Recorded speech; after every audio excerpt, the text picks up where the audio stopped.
This is Winnipeg Sports Talk Daily with Andrew Hustler Paterson and Michael Remus.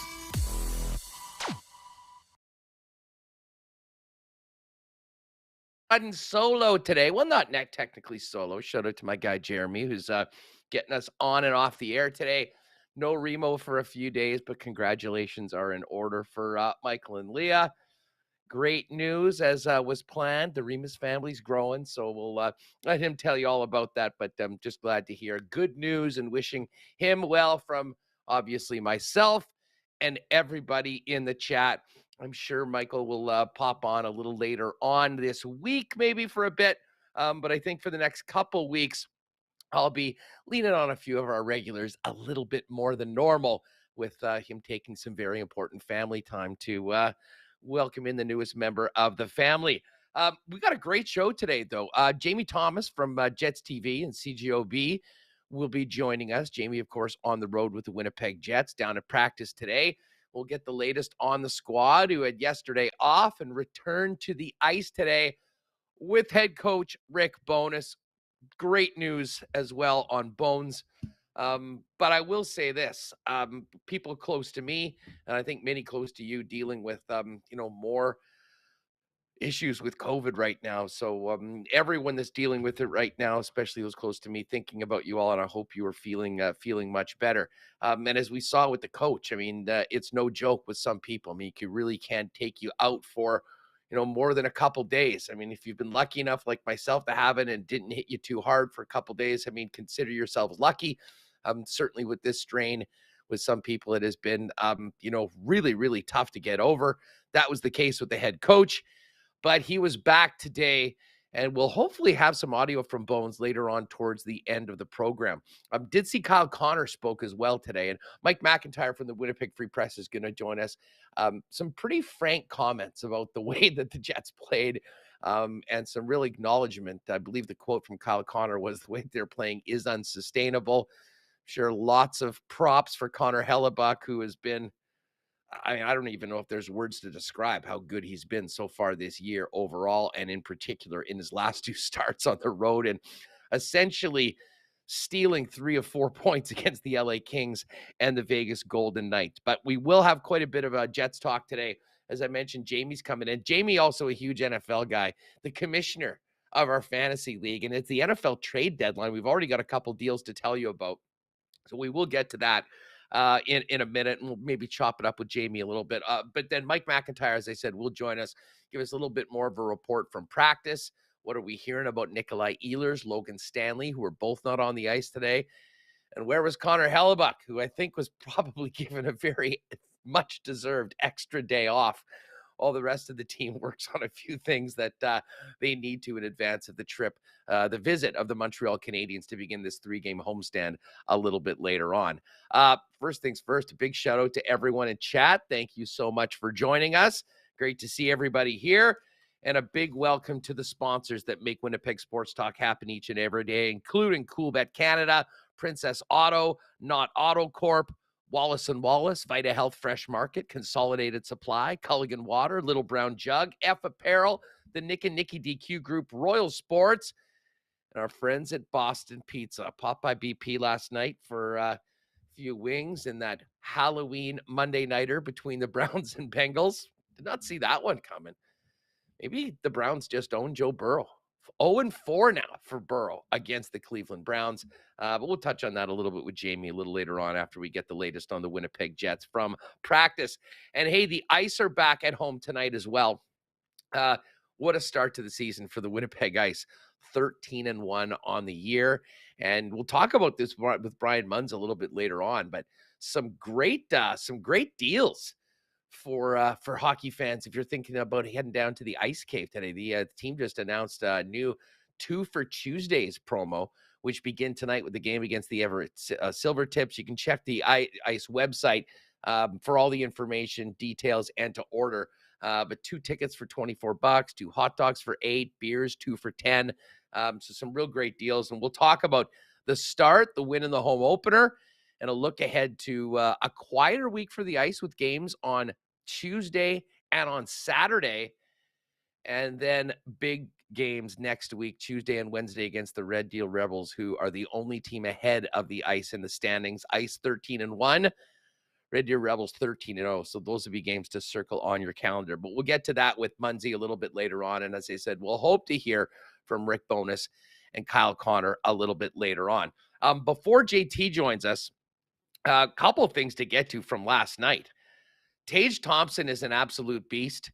The Buffalo Sabres, who've had a really fun start to the season. And Thompson was a breakout player last year, if you recall. He went from 8 goals to 38 goals last year. And a lot of that was sort of lost because it was another rebuilding season for the Buffalo Sabres. They're putting pucks in the net, though, right now, folks. And he's got 5 goals and 4 assists in his last 2 games and had 3 goals, 3 assists last night as the Buffalo Sabres routed the Detroit Red Wings. It was a relatively quiet night in the National Hockey League last night. There was 2 other games. The Hurricanes outlasted the Capitals in a shootout at home. And don't look now, but the Winnipeg Jets may have put the St. Louis Blues into free fall, because when the Blues got here to the Peg last week on Monday, they were 3-0 on the season. They are now 3-5. They have lost 5 straight games in regulation, and they got pumped last night by the LA Kings 5-1 at home. So not a great night for the Blues, but everyone else in the Central Division will be more than happy to take it. And despite maybe some angst about the way the Jets played on the road, there they are, tied for first right now in the Central Division with the Dallas Stars, who, of course, are without Jake Ottinger. Scott Wedgwood gets a big opportunity to play tonight coming up when the Dallas Stars take on those LA Kings, who are playing on the second end of back-to-back. So we'll get to all of that. Other thing we have to mention right off the bat, the Western Division finalists for the Player Awards and the Coach of the Year have been named, and no surprise, the majority of the finalists from the West are members of the Winnipeg Blue Bombers. First off, congratulations to Coach O'Shea. No doubt about this, as the nominee from the West for the Coach of the Year. He'll be going up against former Blue Bomber quarterback Ryan Dinwiddie, head coach of the Toronto Argonauts. Zach Collaros is the Western nominee for the most outstanding player. He'll be going up against Eugene Lewis, wide receiver from Montreal, who did have a phenomenal season. No surprise that Big Stanley Bryant is once again the nominee in the West for the most outstanding offensive lineman of the year. He'll look to make it 4 in his Hall of Fame career, going up against Brandon Revenberg of the Hamilton Tiger Cats. And we can give Dalton Schoen the award already. No one's beaten Dalton Schoen for this one. Rookie of the Year award. It's Dalton Schoen from the Winnipeg Blue Bombers. He'll be going up against Tyson Philpott of the Montreal Alouettes. No Nick Dembski for the most outstanding Canadian. Nathan O'Rourke, despite his injury, got that nod. And maybe surprisingly, no Willie Jefferson in the defensive player. I guess they just didn't want to give the Bombers the the nod for every single spot. But for the defensive player, it's Sean Lemon representing the West. He did have a great season for the Calgary Stampeders, and Lorenzo Maudin, the 4th from the Ottawa Redblacks. So congratulations to Osh, Zach Collaros, Stanley Bryant, and Dalton Schoen. And expect we'll be hearing those names on Grey Cup week, and hopefully be seeing them playing in the game in Regina. But that all depends on the 13th of November. Listen, we're going to get to Jamie Thomas right away. But before we do that, got to give a big thanks to our friends over at Consolidated Supply, our newest sponsor. Check out their website. Completely revamped the website, and it's really key because there's so many things that Consolidated Supply does that a lot of people, frankly, don't know. They've been the leaders in the golf game for decades. Top-notch irrigation systems, from lawn and garden to golf. They have the highest quality products, exceptional customer service. But they're not just working on golf courses. They're working on landscaping projects and for properties like you may have.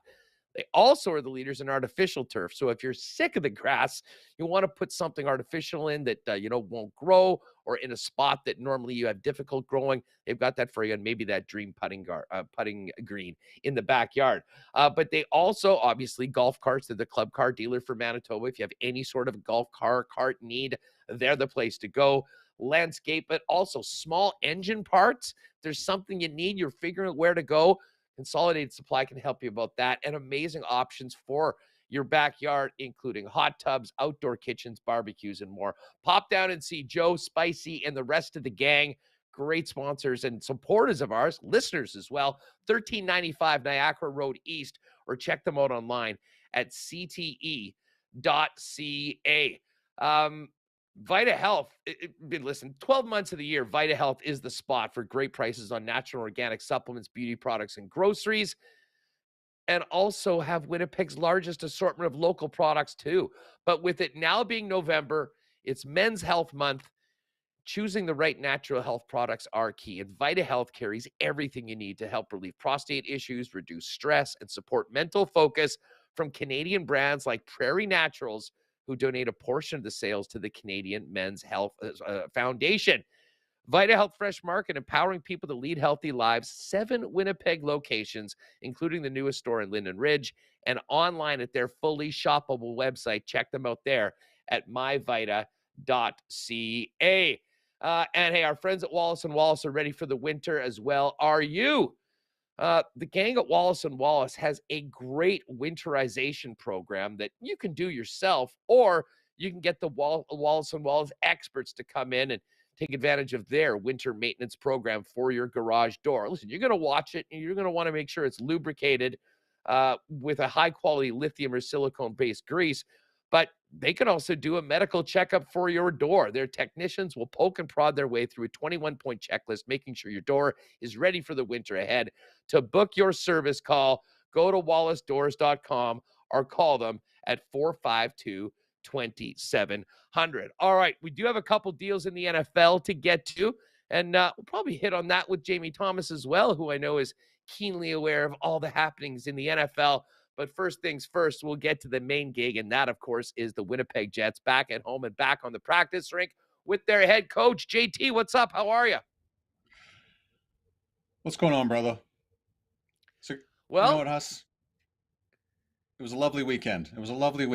Saw some sun, saw a lot of things, saw a lot of shots coming towards a guy named Connor Hellebuck, who looks like he's prepared for the start of the 22-23 season.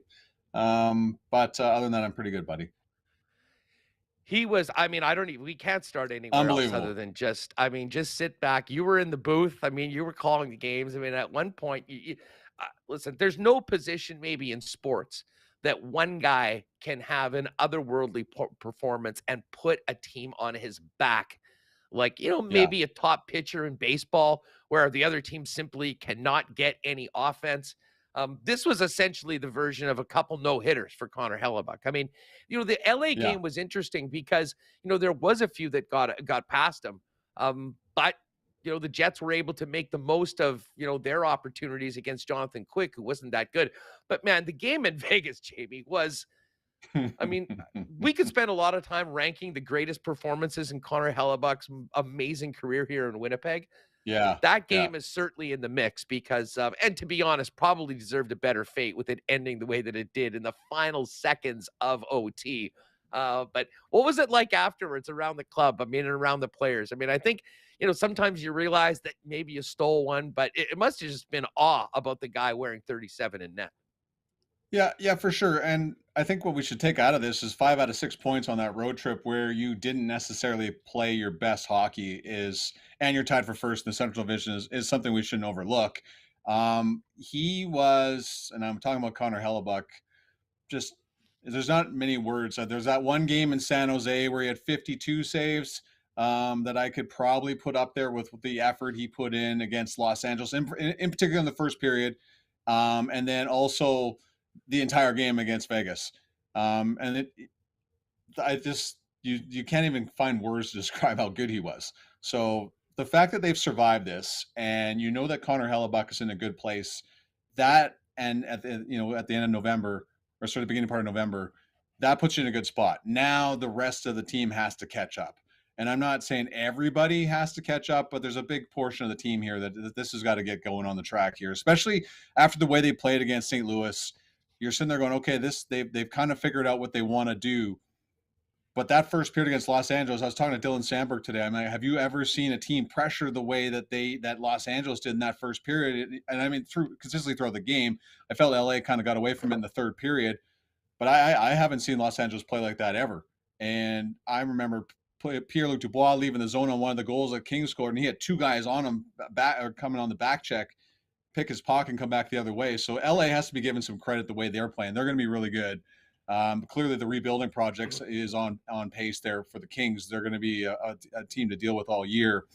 And Vegas is just, clearly last year, all the injuries put them in a bad spot. And now that Jack Eichel is healthy and in the system, you're starting to see why he is, the guy that was drafted clearly behind Connor McDavid. He was unreal. And when Vegas came in the zone before they won the game in overtime, Eichel was sitting on top of the bench waiting to come on. And the second I knew the Jets were in trouble because Scheifele, Connor, and Morrissey were bagged. Like they were done. And so when he came on as the only fresh player, you just knew it was just a matter of time. So you're right. Connor Hellebuyck deserved a much better fate than that game and probably deserved the 2 points. But listening to Rick Bowness talk today, by the way, he's fine. He's feeling better. He doesn't want to talk about his health issues anymore. He made that clear right off the top of his media availability today. He's not happy with the way they're playing. And he mentioned he's happy they're tied for first. They're over 500 when they had 6 games on the road in the opening month. But the team play he's not happy with. And I could understand where he's coming from at that point. Happy with the goaltending like we all are. But he knows there's a lot of places to go. And the best part of it was, Huss, is like he asked the players what happened. Because he said, I wasn't there. And there's no better people to ask than the guys that were there. Like what happened, especially after that game against St. Louis. And, he just got the answers that you want to hear from your players. But I am taking consistent theme here, buddy, is that we're always hearing it's a lesson learned. And I just think they're taking there's a lot of accountability going on right now with this team instead of going, oh, we played our bet, we played great, or no, they know they're not playing well enough to sustain what's going on here right now. And, there's a lot of places to go in terms of improving the overall team play. And the fact that you're tied for first in division is a pretty good place to be.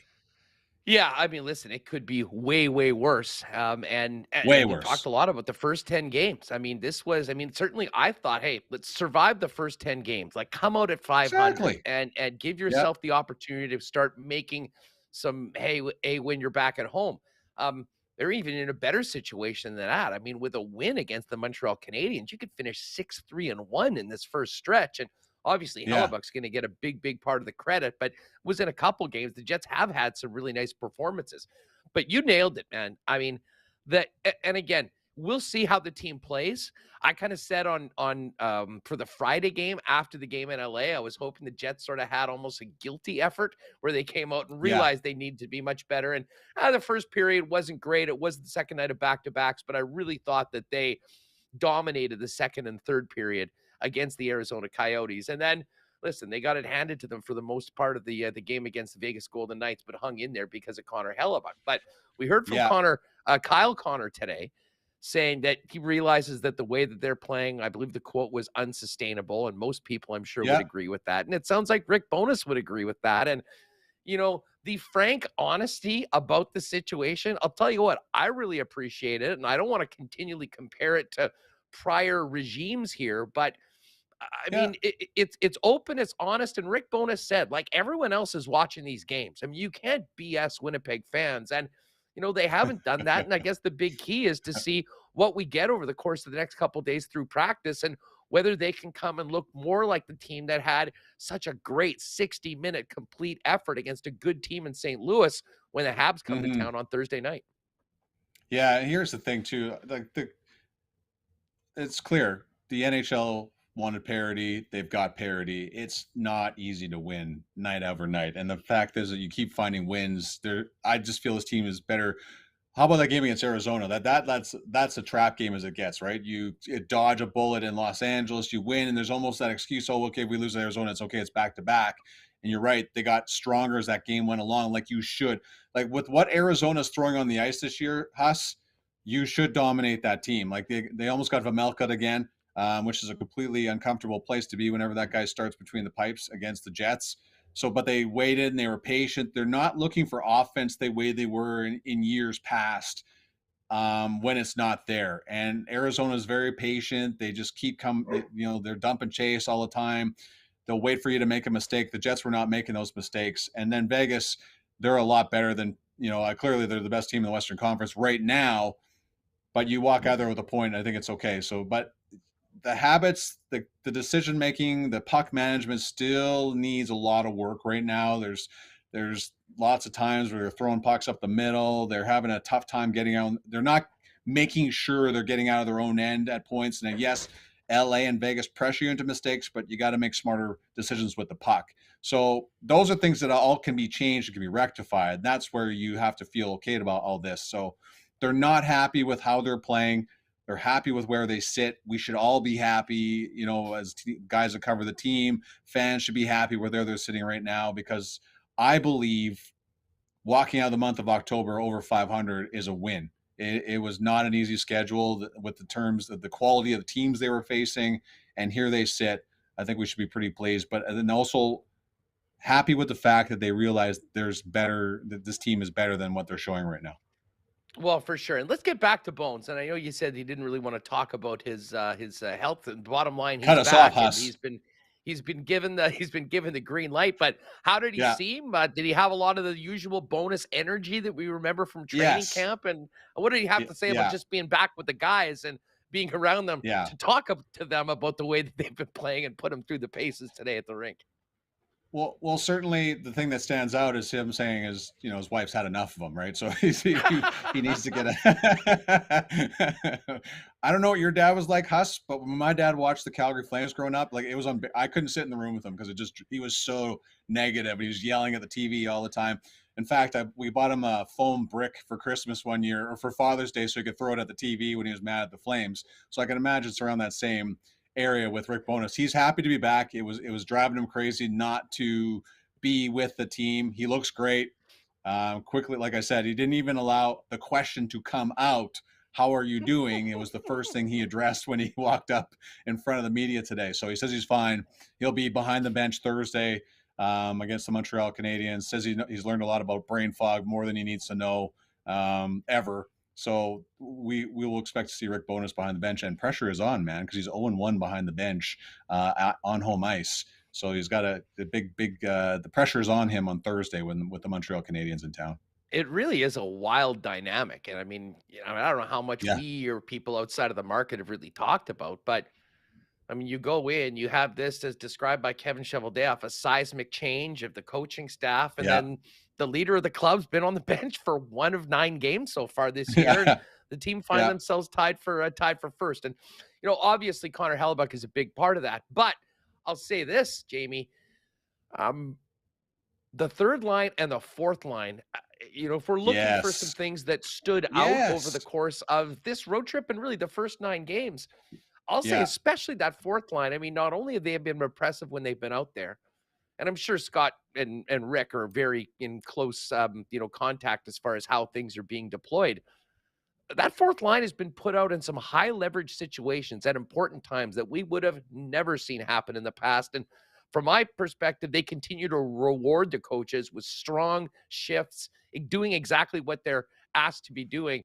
And we're seeing more of them because of that. And that's a good thing for the hockey club overall, especially when the top couple lines were, having some issues over the course of a few games.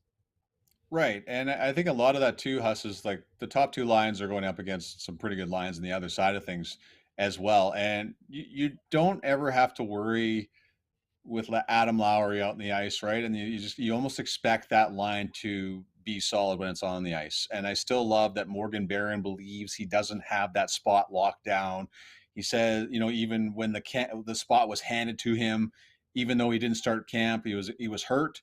Automatically, he was slotted on that left side of the third line, even though he had missed the majority of camp. And I love that he believes in his mind he still hasn't locked that spot down.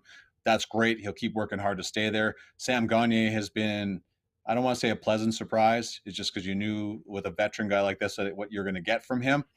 But this is the most solid fourth line we've seen since Nate Thompson and Trevor Lewis. We're here for their one and done season with the Jets, where you just could rely on that fourth line to be out there against the other team's best. And, they ran into that on the road, which is what will tend to happen. The other team will get that matchup. But Saku Menelainen is as strong as it gets. He's great with puck possession. He makes smart decisions. Actually, Janssen Fjallby, that speed that the Jets were talking about when they brought him off the waiver wire, you see it apparently.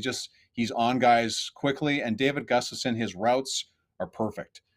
He's getting better in the face-off circle as time goes by. He's on the puck hard. He was the reason why the Jets got the game-winning goal in Los Angeles, just forcing a mistake in the offensive zone, which led to actually Janssen Fjallby's first goal as a Jet on the redirection from the Brendan Dillon shot. So they're in a good place. And, the Jets, since they drafted David Gustafson, this was his spot. It was to kill penalties and be on the fourth line.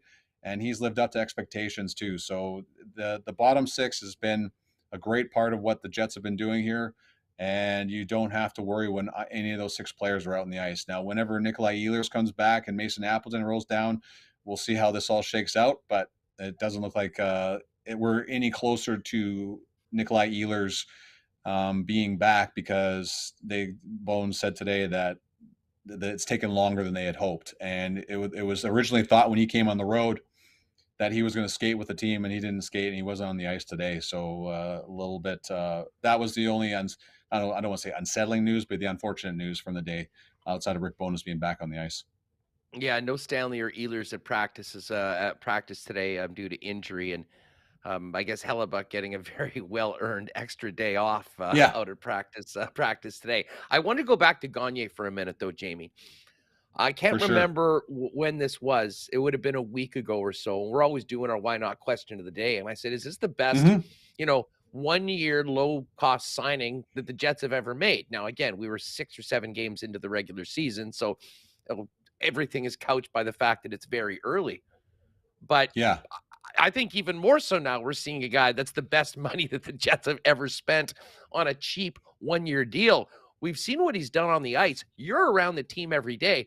One of the other things that we knew Sam Gagner was coming up was bringing, a veteran man of great character, been a beloved teammate. What's he been like off the ice? How is he getting along with the club? And what sort of effect do you think he's having on the group as a whole when he's not playing a very important role out on the ice? I just think there's almost, I don't want to say a relief when you have somebody like this on your roster. I think there is. Cole Perfetti plays in the second power play unit with Sam Gagner. How can he not learn from Sam Gagner? Where the place you have to be, what you have to do, how you can't let one bad shift ruin your night, or unsettle you for the next game, right? And then I just think Sam Gagner is a settling force on the bench, in the dressing room. You know what you're going to get from him every night. And it's, I know Paul Stastny and Sam Gagner are different in terms of what they provide, but they're that veteran presence you can go talk to, and they love to talk hockey. You can't have enough of those guys in your dressing room. Good as you get a great guy off the ice. Can't have enough of those guys around. So it was a sneaky addition. Love the fact that he was killing penalties for Detroit last year. He's on the ice when they're up a goal. You can rely on him there, and then you can shove him on your second power play unit in that aspect as well. And then of course plays with Lowry and Morgan Barron on the top checking line for the Jets. So there's that unbelievable amount of responsibility that you can just heap on his shoulders, and he can handle it, and he gets it. He gets how this works, and you don't have to worry about him not being happy about how much ice time he has. That's what you have in Sam Gagner. And again, as I said, you just can't have enough of those guys around, especially when you're bringing in Cole Perfetti's role has, his expectations are really high on him. That's fantastic when you have number 89 being able to go pat him on the shoulders. Okay, shake this off. It was a bad shift. So what? Move on from this. And then also constantly talking to him at practice as well. So it was a great addition. It caught us all off guard, but man, what an addition Sam Gagner has been for the Winnipeg Jets. We can't talk about the bottom six without talking about Adam Lowry for a minute. And I'm feeling pretty good. My preseason prediction was this would be the career year for Adam Lowry. We'd see him match or beat his 15 goals in 26-17. He's now got 2 and 4 for 6 points in 9 games. So it has been a nice start. But one of the things that stood out from this road trip, Jamie, was how when maybe the big boys up front, the top 6 have been struggling, how Lowry in particular has raised his level of play. I mean, the shorty, which was a beautiful play, started off by David Gustafson in the game against LA. I thought was the most important part of the game to get the team back in it after the Kings were, they'd score 3 times. They had all the pressure on Winnipeg. And then when his team needed it, I mean, I'm sure Scott Arniel had some pretty direct words for the guys after the first 40 minutes. And there's Adam Lowry scoring on the first shift. He has come up. I mean, this is not a guy that's going to be scoring 30 or 40 goals like a Kyle Connor. But, man, he's come up with big plays and big moments when this team is really needed. And that's a big part of the points they were able to get out of those games where they didn't have their best. Yeah, they don't win that game in Los Angeles without that shorthanded goal at the end of the period. And they probably could have had a second one if Dylan DeMello didn't airmail that one over the net too, on a great pass from Sacramento line. Like Sacramento, I know we're talking about Lowry, but how about Sacramento line in that situation? I thought he was going to shoot the puck, and then he sends that perfect pass over to Dylan DeMello. So, but Lowry's goal at the end of the first changed the wave of that game. They get blown out probably at Crypto.com Arena without that shorthanded goal. That gave them the confidence they needed going the period. We're almost, I don't want to say we're expecting these types of things from him, but he's Mr. Shorthanded, first off.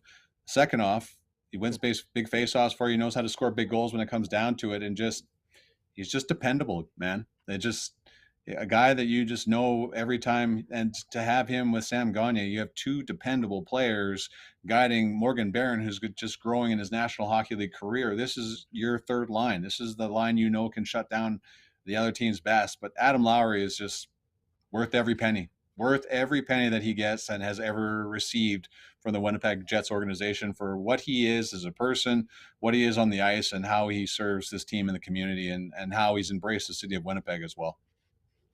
Jamie Thomas of Jets TV and 680 CJOB Winnipeg Jets Radio with us. Jamie will be back in the booth with our pal Paul Edmonds with the call Thursday night from Canada Life Center when the Jets host the Montreal Canadiens. Jamie, moving on to these next 3 games, we talked about the 10-game segments, but, for a team that has played so much, had the 2 Western road trips, there's always that worry about the first game back from the road. However, I kind of think the way those games went, the return of Rick Bowness, I would imagine, I'm certainly expecting and hoping that we're going to see a team that's pretty close to the version right out of the gate of the one that played against the St. Louis Blues, in a game that they'll be favored in a game that, frankly, if you want to make the playoffs, this is sort of the game you have to have your best and you have to get 2 points. Right. And usually when they come off the West Coast swing, my friend, they play right away. So the benefit is they have yesterday off. It's travel day. They got to stay overnight in Vegas. They sleep in, they fly out. Today they practice again tomorrow. So I don't think there's that. You shouldn't be fatigued by the time Thursday rolls around. So I think you'll have it all together by the time Montreal rolls in. And that's the thing. They've been on the road for so long. You haven't had a chance to kind of get things rolling on home ice. And I know a 3-game homestand isn't exactly the massive homestand. You can get some momentum going, but you got Montreal, you play Chicago in the afternoon.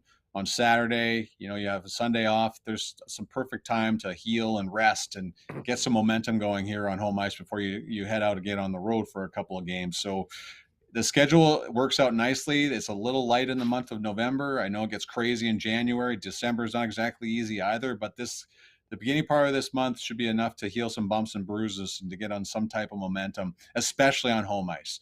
And, the way they played, they had a great game against the Rangers, played fantastic against St. Louis. There's some things to do and get on a roll and play well in front of the fans. And, the fans are starting to talk about this team now. You know what I mean? There was a kind of that wait and see attitude going into training camp.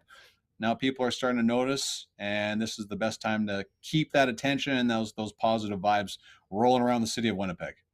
Well, for sure. And, you mentioned about the schedule. I mean, part of the reason why people were hoping the Jets would sort of survive is they were playing a lot of tough teams. They had a couple 3-4s. I mean, it wasn't the way you'd want to set it up. Now, however, they come into a period where they've got 5 games over the course of 17 days, and Rick Bowness is back with the club. I don't think you could have a better time right now to be able to schedule some practices and have some, real detailed teamwork with the head coach, Jamie, because they simply haven't had that opportunity. And I mean, as you mentioned, Bones has been watching all these games, but hasn't been with the club. And I think this is a perfect sort of break for the team to have a few days where you actually do get legitimate practice time with the club, because as we well know, the last couple of weeks, they've been basically non-existent.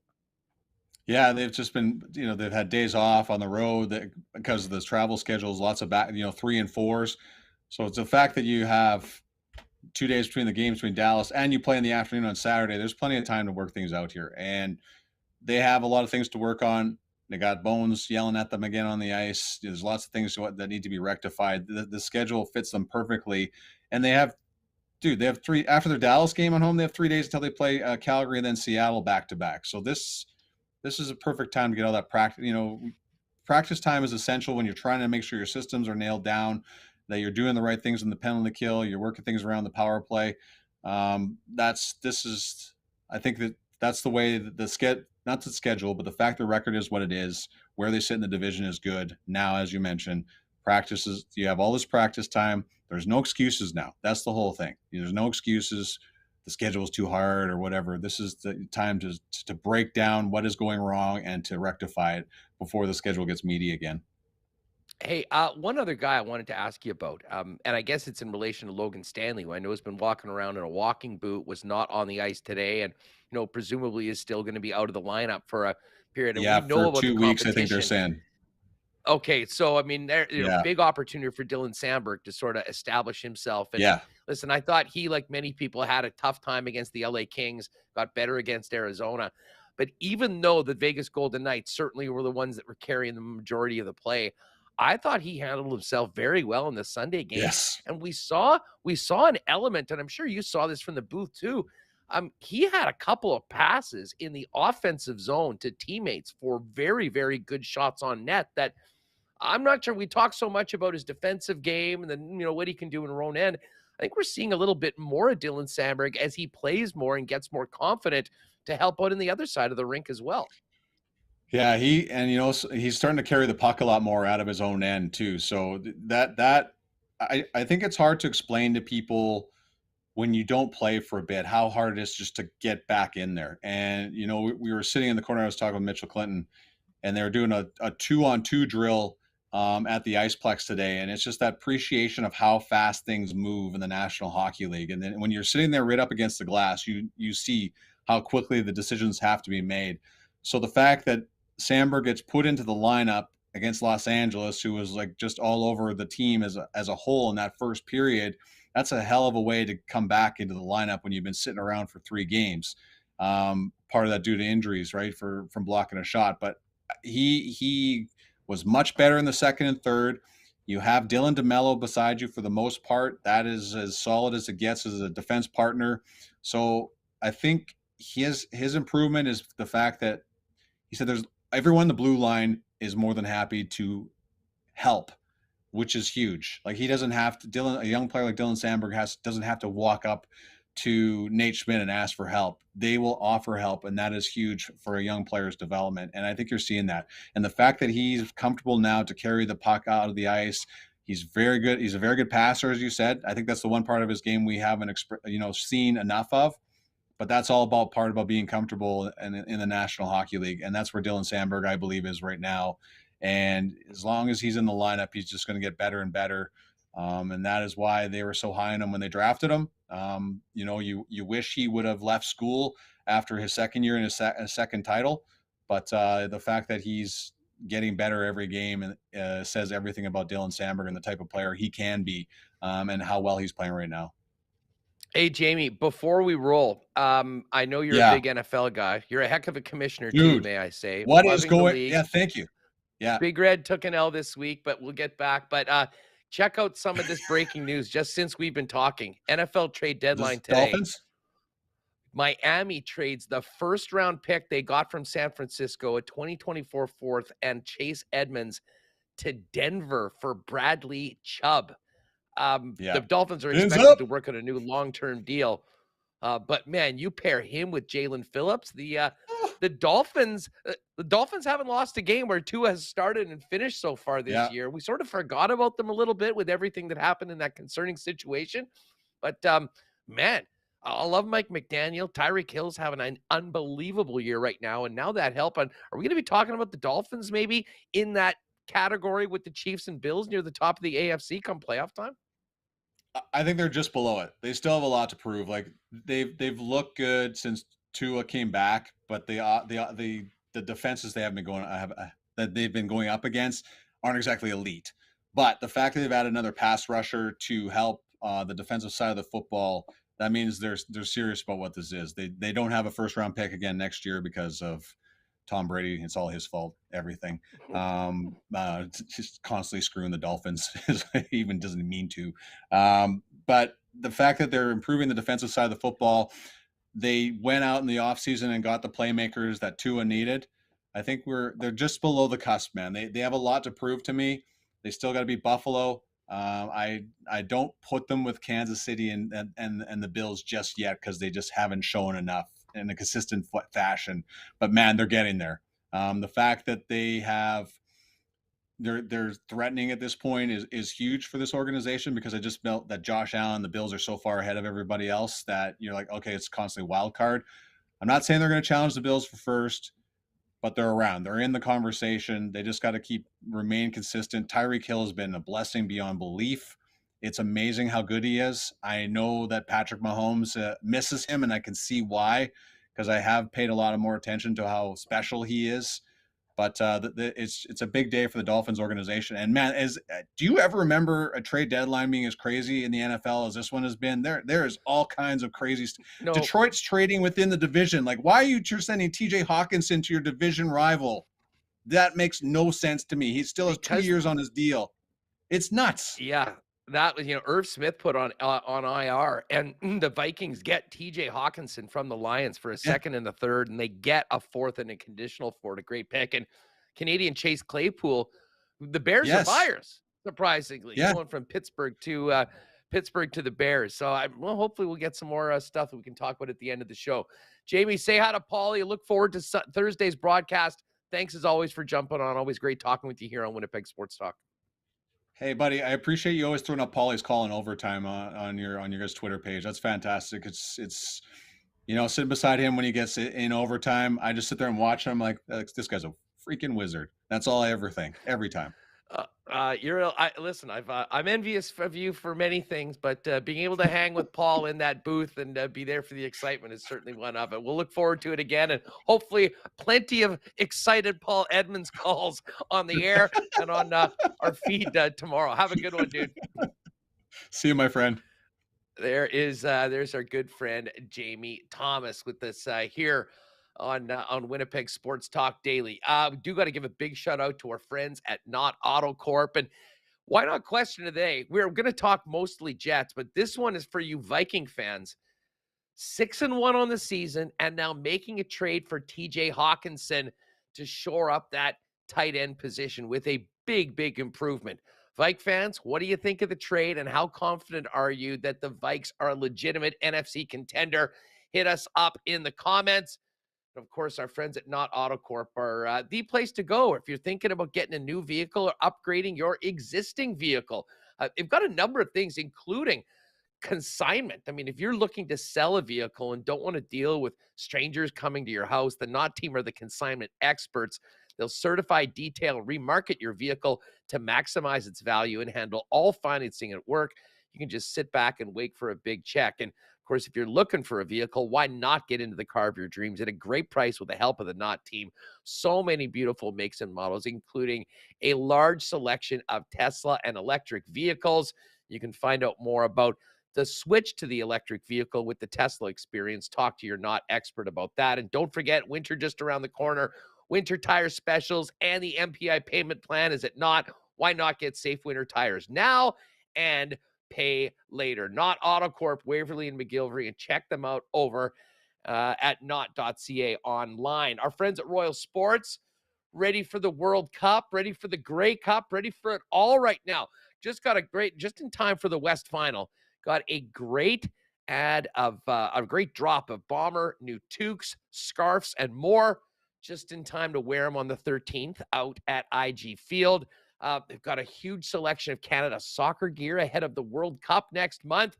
And they've also got the biggest selection of Jets merchandise, Bombers merchandise, NFL, NBA, Major League Baseball, and more.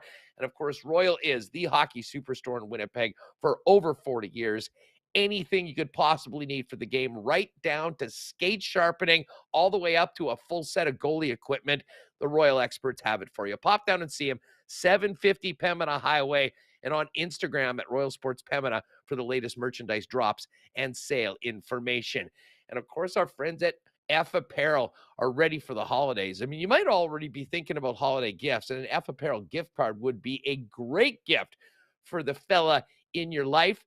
But right now, they've got a couple of awesome deals as well. If you're looking for a wardrobe refresh, buy one suit, get one suit for 30% off.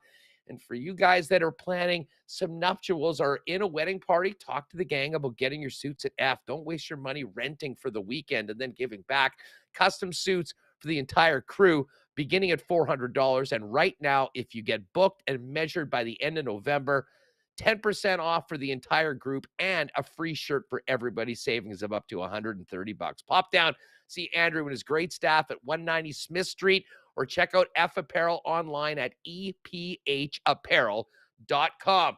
All right, continuing on with the program, our guy Mike McIntyre joins us, and appreciate Mike jumping on a little earlier today. No Remo, so I've got a little more time and more things to chop up with you. How are you? What was it like watching these games at home as opposed to being on the road where you've been quite a bit? I know you did a lot of traveling, so it probably was nice to be home, but wow, that was an interesting way to come back with 5 or 6 points against some pretty good teams.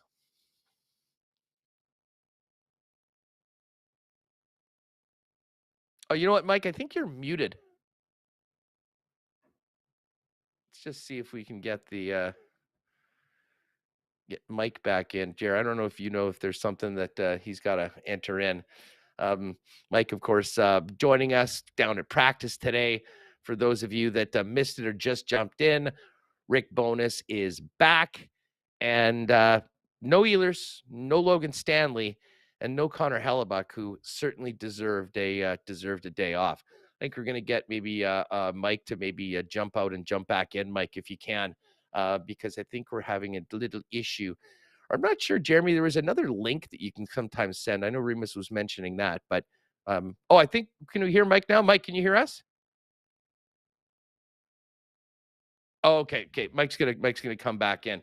Well, we'll reconvene with Mike in just a moment and get him on. Just back to those NFL trades for a second while we're waiting for Mike.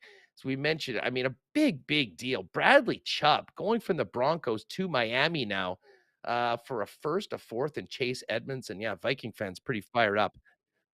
Pretty fired up about the trade of TJ Hawkinson. Mike, can we hear you now? I hope so. Can you hear me? Oh yeah, I can. You're very, very light. I'm not sure if you're close to your mic or Yeah, I don't know why that might be. is. I'm sitting here in a dressing room down at the Iceplex. There we go. So yeah, I'm Now sitting. we're good. I'm sitting. Now we're good. Gotcha. I'm down in a dressing room here at the Iceplex. So hopefully, all is good. You were asking about watching the games on TV. Yeah. Unlike Rick Bowness, I don't have nearly the emotional investment, of course. So I probably didn't do nearly as much yelling at the television. Rick Bowness was just joking with us down here a short time ago about how animated he was watching the way his team played on that road trip from home. So yeah, it's a bit different, obviously, not to be in the rink, but you pick up some things that maybe you don't actually see down at the rink. And I think I saw what probably anybody watching saw, which is that the Winnipeg Jets were lucky to get out of that road trip with 5 points. As Nate Schmidt told me earlier this morning, it could have very well have just been 1 out of 6 instead of 5 out of 6 the way they played. Yeah. Well, let's start with the return of Bones. I mean, I know JT was on with us earlier and said that I didn't want to talk about how he's feeling. He's back going forward. But what were your observations of Rick back with the club, both on the ice and in front of the microphone when he spoke to the assembled media today and with his return?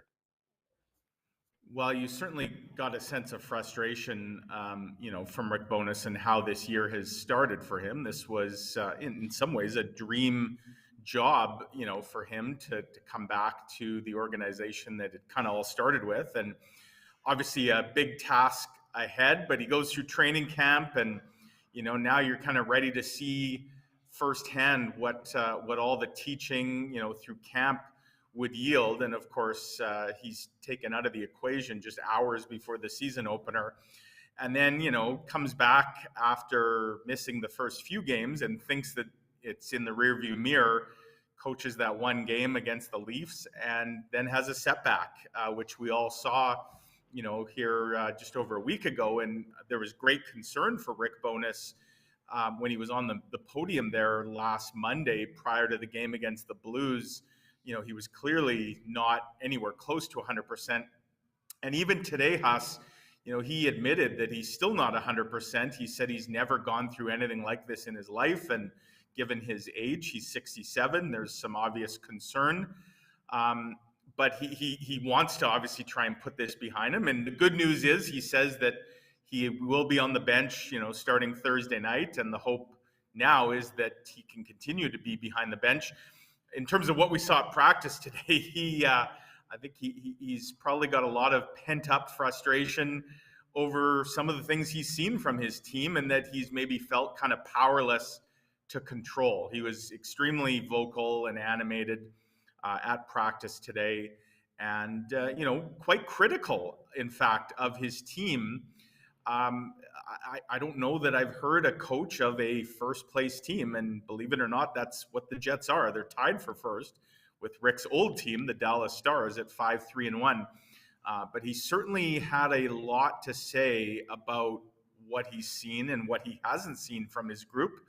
And it's pretty clear the message here is, despite some early success, we cannot kind of rest on our laurels. There is a ton of improvement that we need to do. And I get the sense Rick Bowness is just relieved that he's able to now try and instill some of that in person, as opposed to over Zoom and text message and all the other ways he's had to communicate.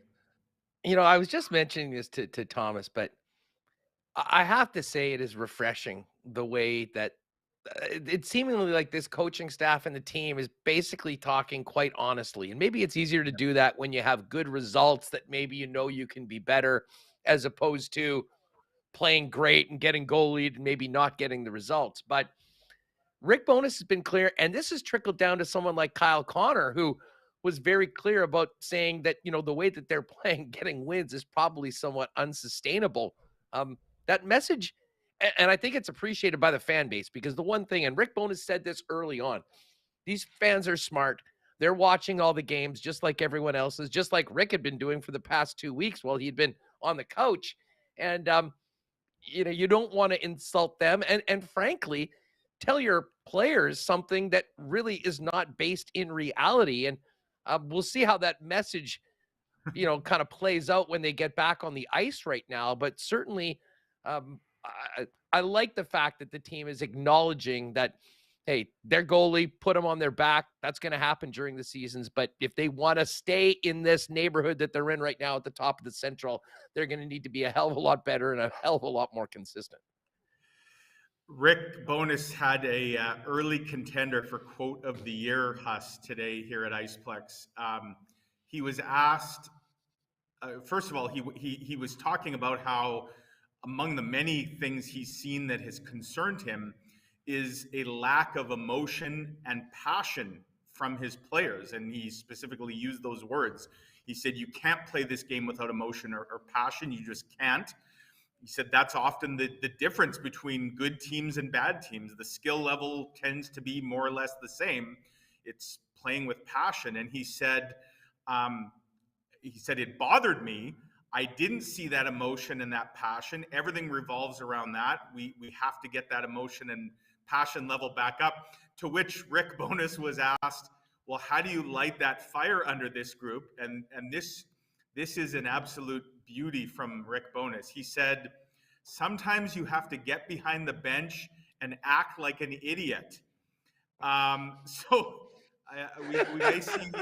We may see a very vocal Rick Bowness and an animated Rick Bowness.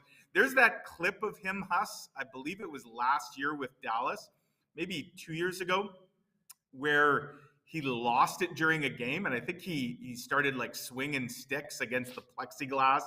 He was upset at a call, and it was a rare show of emotion from a guy that's usually composed. But you get the sense that Bowness is chomping at the bit to, he's tired of just watching on TV, and he joked that his wife is tired of him yelling at the TV. I actually asked him, I said, I'm surprised that your TV set survived the first period of the LA game the other day. Like I thought maybe something might have gone through the TV when they were being outshot 16-1, and I believe the shot attempts, Huss, were 31-2. Rick Bowness told me That's right. He's like, I haven't seen anything like that for quite some time at the NHL level, he said. So there's some frustration there for sure. And there's some passion and emotion, which he feels his team has been missing. And I think Rick Bowness is going to bring that in spades starting Thursday night. What did Bones have to say about his goalie? Oh, well, he said, first of all, Connor Hellebuyck wasn't on the ice today. And he kind of stated the obvious. There's no concern. Connor Hellebuck's fully healthy. He said he put in enough work on Sunday that he earned an extra day off here. And the Jets obviously have another practice tomorrow. So it's not like this was their only skate before Thursday's game. So there was no worry about Connor Hellebuyck getting that extra day off. But there's the concern, right, Huss, that in some ways your bad habits, and the Jets have had some real bad habits here the last few games, that they're essentially being rewarded for those bad habits because they're getting results. And I guess the concern is that, those bad habits become the norm. Well, Rick Bowness made it clear. And I think the players we spoke to today as well, Nate Schmidt, Kyle Connor, nobody's under any illusion here that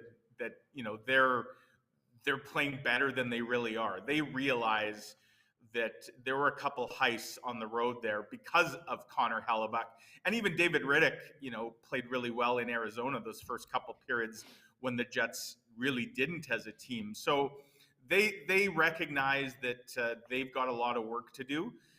And I guess the glass half full way of looking at it, Huss, is there's a lot of things that they haven't done very well. And yet here they are, as the calendar's now flipped to November, with a share of first place. The power play is near the basement of the NHL. The penalty kill is near the basement. Kyle Connor has scored one goal, and it was into an empty net on opening night. They played 6 of 9 on the road, and they've played terrible in stretches. And despite all that, they're 5-3-1. So you have to, if you're a positive thinking person, it's like, well, some of those things are bound to improve. And what is this team going to look like if and when they can get those things turned around? And, the obvious answer would be, well, they're going to be a pretty dangerous team. After the game in LA, we were doing the Friday show, and, and again, it was such a bizarre conversation to have because it was a huge win for the team. Connor Hellebuyck was brilliant, but 16-1, 13-2, 31-2 in attempts early on. There was a lot of things that you'd want to hide your eyes. But I said on that show, because of the way that they played, but the result they got, I wanted to see the Jets maybe play a little guilty, go out, acknowledge that they needed to be much, much better, and do that in that second game. The first period, I didn't really think that happened, but I definitely loved the second and the third against the Coyotes, and they got that win. I kind of feel the same way now, Mike, about this game against the Montreal Canadiens on Thursday, that, we're hearing them sort of acknowledge we were very fortunate to get the points that we got. Thank you very much, Connor Hellebuyck. Bones is back. They're going to have a couple days of practice to get ready for this game. And there should be no reason why this team doesn't look a lot more like the team that played the St. Louis Blues on home ice last Monday, which was clearly their best 60-minute effort of the year, against a team that they'll be a big favorite again to get off to a very good start on this homestand. Well, for sure. And, here we are 9 games into the season, and you could say quite confidently, Huss, the Jets now have a solid blueprint in their back pocket of what to do and what not to do. We've seen 2 real extremes here just in relative short order.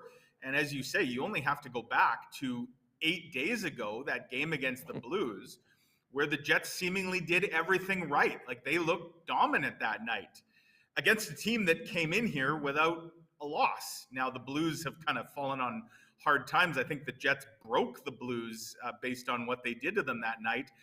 But, let's not discount what Winnipeg managed to put together, a full 60-minute effort. Contrast that with the way they came out against LA, and especially, LA and Vegas, and to a lesser extent, Arizona. You could say, well, Arizona, they're on the back-to-back, and there's a lot of energy for the Coyotes. It's their home opener in their new building. So maybe we give them a bit of a pass for that one. But the LA game and the Vegas game, I mean, it's inexcusable to come out as lackluster as they did. And yet they got 3 out of 4 points in those 2 games, right? And so you're right. I think, they don't have to look back very far to see what a full, consistent effort looks like. And I'd be stunned if we didn't see something, more closely resembling the Blues effort and execution compared to what we saw against the Kings and the Golden Knights starting Thursday night. And, they've now got some time to get some practice in. The Jets have not had a lot of practice time. They've got their head coach back. They're not going to have the full roster just yet. Nikolai Ehlers, as we learned today, a bit of a setback. But they've got some practice time. They've got some rest. And you could say, at least on paper, Huss, the schedule lightens up a bit here in terms of the quality of opponent. Now, the Jets in the past have had a tendency to often play down to the opposition and play up to stronger opponents. So, games here against Montreal and Chicago, Thursday night, Saturday afternoon, those are 2 teams that are very much in kind of the rebuild stage of their path. And so you'd think the Jets should be able to take advantage of that. They're at home, they're rested, and they're coming off some real questionable efforts. So we'll see what, how Winnipeg responds, but I would expect a response from them. Well, and of course, the Tuesday game is against the Dallas Stars, and that'll be a big one for Bones. I mean, having had to miss the game in Dallas earlier this year to go up against his old team. And Jake Ottinger, who's been just brilliant early on, out for a week. I'm not sure whether he'll be back for that game, but it's Scott Wedgwood tonight going for Dallas. And they can't even bring up Anton Hudobin right now because of their cap situation. No. So they're down to their 4th goaltender in the back, and we're seeing how that cap situation is bringing. Speaking of goaltending, I mean, Hellebuck, I would imagine, will probably be back in the net on Thursday. He's had enough time, enough rest. Do you see Big Save Dave getting one of these 3 games at home? Hellebuck is Mr. Matinee. He's so good historically in the afternoon games. I mean, that might be normally a time where you don't play your number 1. But, man, the way he's playing right now, and the fact that this is a very light schedule with only 5 games in 17 days, 2 real positives to that. Some time for Bones to get on the practice rink with these guys, which often is not that available throughout the regular season. And if you want to keep riding the hottest goalie in the NHL, I'm sure the horse will be ready to ride. Yeah, I don't expect we'll see Riddick make either of those 2 starts or any on this homestand. I think David Riddick's 3rd start of the season will also come on the road, and it'll be on the Sunday of the Western Conference Final. That the Bombers will be hosting at IG Field on the 13th there, and that's when the Jets are playing in Seattle after playing the previous night in Calgary, that quick 2-game trip out to the West Coast.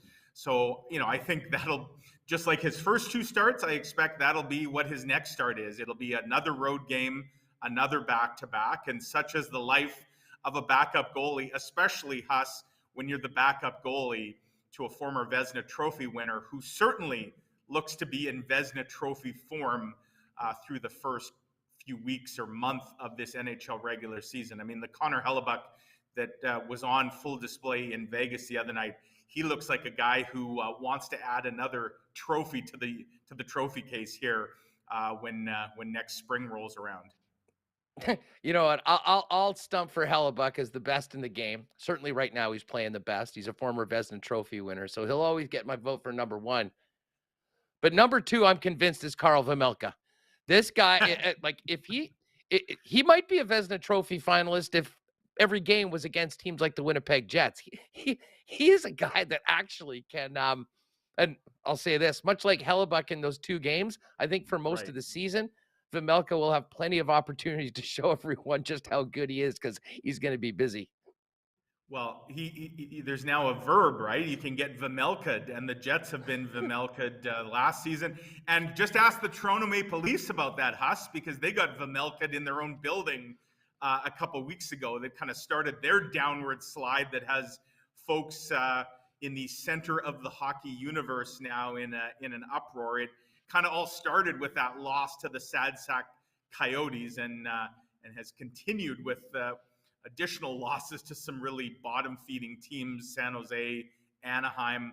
But yeah, it all started with the Coyotes, and you're right. I mean, Vejmelka is another guy who, for whatever reason, he seems to rise to the occasion, especially when he's playing against Canadian teams.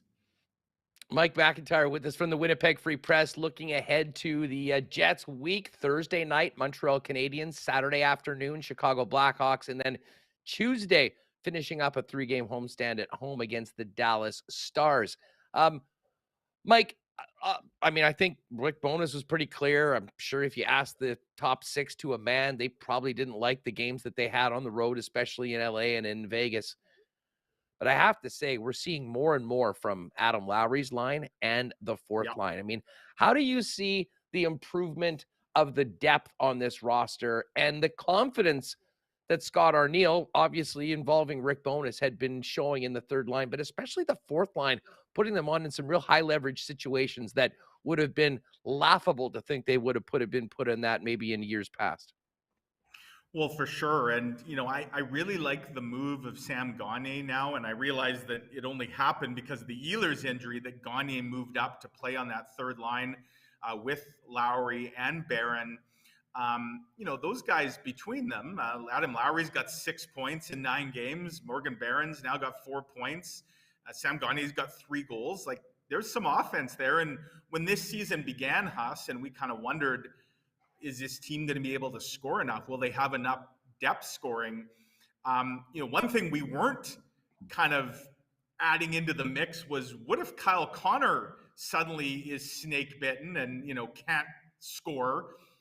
I think we would have all assumed this team is in dire straits if Kyle Connor isn't scoring, you know, given that they lost Paul Stastny and, you know, the question of whether they replaced Andrew Kopp. Well, guys like Morgan Barron, Sam Gagner, and, you know, obviously Axel, he gets the big goal in LA last week, you know, a fourth line goal, really nice play from David Gustafsson. Saku Menalainen's been a real nice find. You know, they're not lighting it up, but they're certainly more than holding their own. And what it's done is allowed the coaching staff to really, you know, roll 4 lines at times. And one of the things I really like that we've heard, you know, from the players and from the coaching staff is how this team wants to look, and that they want all 4 lines to kind of play a similar style, which is a funny thing to say when you've got such a disparity in skill. But I think we've seen that, you know, we've seen at times, and yes, it's a work in progress, but we've seen shifts where the top line goes out and they grind it out like the fourth line does. And I think, you know, it almost has an infectious kind of impact when this team, as it's trying to develop this identity under the new coaching staff and new systems, when you have your third and fourth line go out and more than hold their own, you know, it rubs off on everybody. And, you know, I think that's something to really build on here for the Jets. And of all the kind of issues we talk about right now with the team, a lack of depth scoring is way down the list, right? I mean, there's a lot of other things you can talk about: the power play, the penalty kill, and, you know, obviously Nikolai Ehlers being injured. He's only played 2 games. He hasn't scored. Like, again, if you had said that Connors and Ehler between them would have 1 goal through 9 games, I don't know that anybody would have predicted that the Jets would be sitting in a tie for first place. But here they are. No, there's no about it. What do you make of Kyle Connor's offensive struggles so far this year? And what did he have to say today? I know he met the media. He spoke about the way the team had been playing as unsustainable to continue winning, but his personal situation, what did you hear? And what are your thoughts? I'm not worried at all about it, Huss. And if anything, I mean, I think if you're the Jets and even Kyle Connor, you say, we've kind of more than held our own here in spite of very little from Kyle Connor. And I think it's just a matter of time. Like if he wasn't getting the looks and the chances, then I'd be really worried. Okay, is the new system, like, have they almost taken Kyle Connor out of the mix? He's got 33 shots. Like he's averaging, almost 4 shots a game. The big one for me is that he doesn't have any power play goals, and the power play itself only has 4 goals. I obviously when you got a 47 goal scorer like Connor and other teams are doing their pre-scout, he's the guy they're really keying on, right? And so if you're the Jets, you've got to find a way to make adjustments, whether that means freeing up other guys because, they're paying so much attention to Connor. The other 4 guys that are out there on the power play, arguably they should have more time and space. It hasn't really worked out that way because this team, its power play is near the bottom of the NHL. They only have 4 goals in 9 games. I think it's only a matter of time, though, before something gives. Either Connor himself starts converting on the power play or his line mates start cashing in. As for 5-on-5, again, he's getting a lot of chances. It just seems like everything right now that comes off his stick is either hitting the goalie in the chest, in the pads, in the head. I think he hit Vamulka, straight in the noggin the other day, or the crossbar. Like he's rung iron, I think, at least 3 times already this year. So, his goals are going to come. Obviously, 47, 50. People were talking about 50. He's got he's got 49 more to go in 73 games.